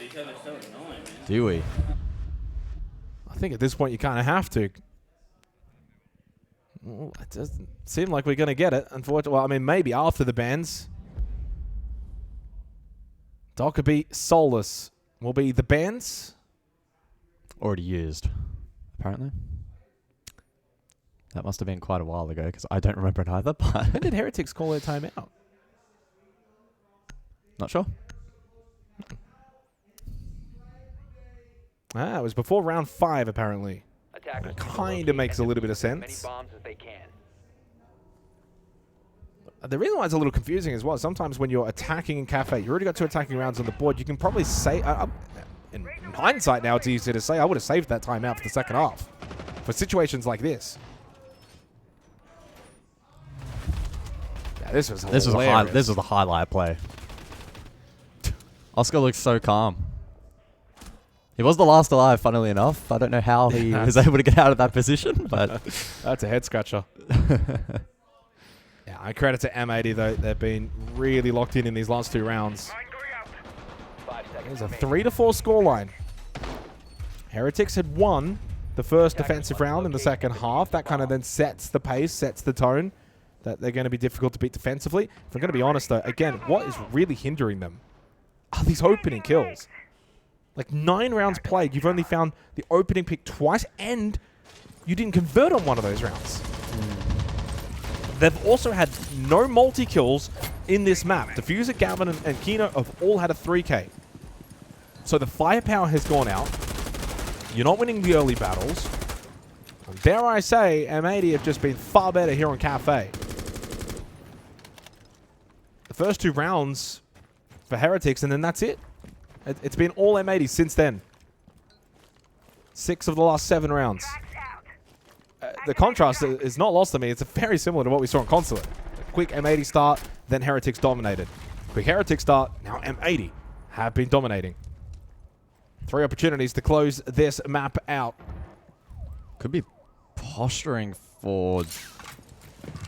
I was thinking maybe a little bit more direct, but probably unlikely given their current shape. Might be contesting for control above here initially.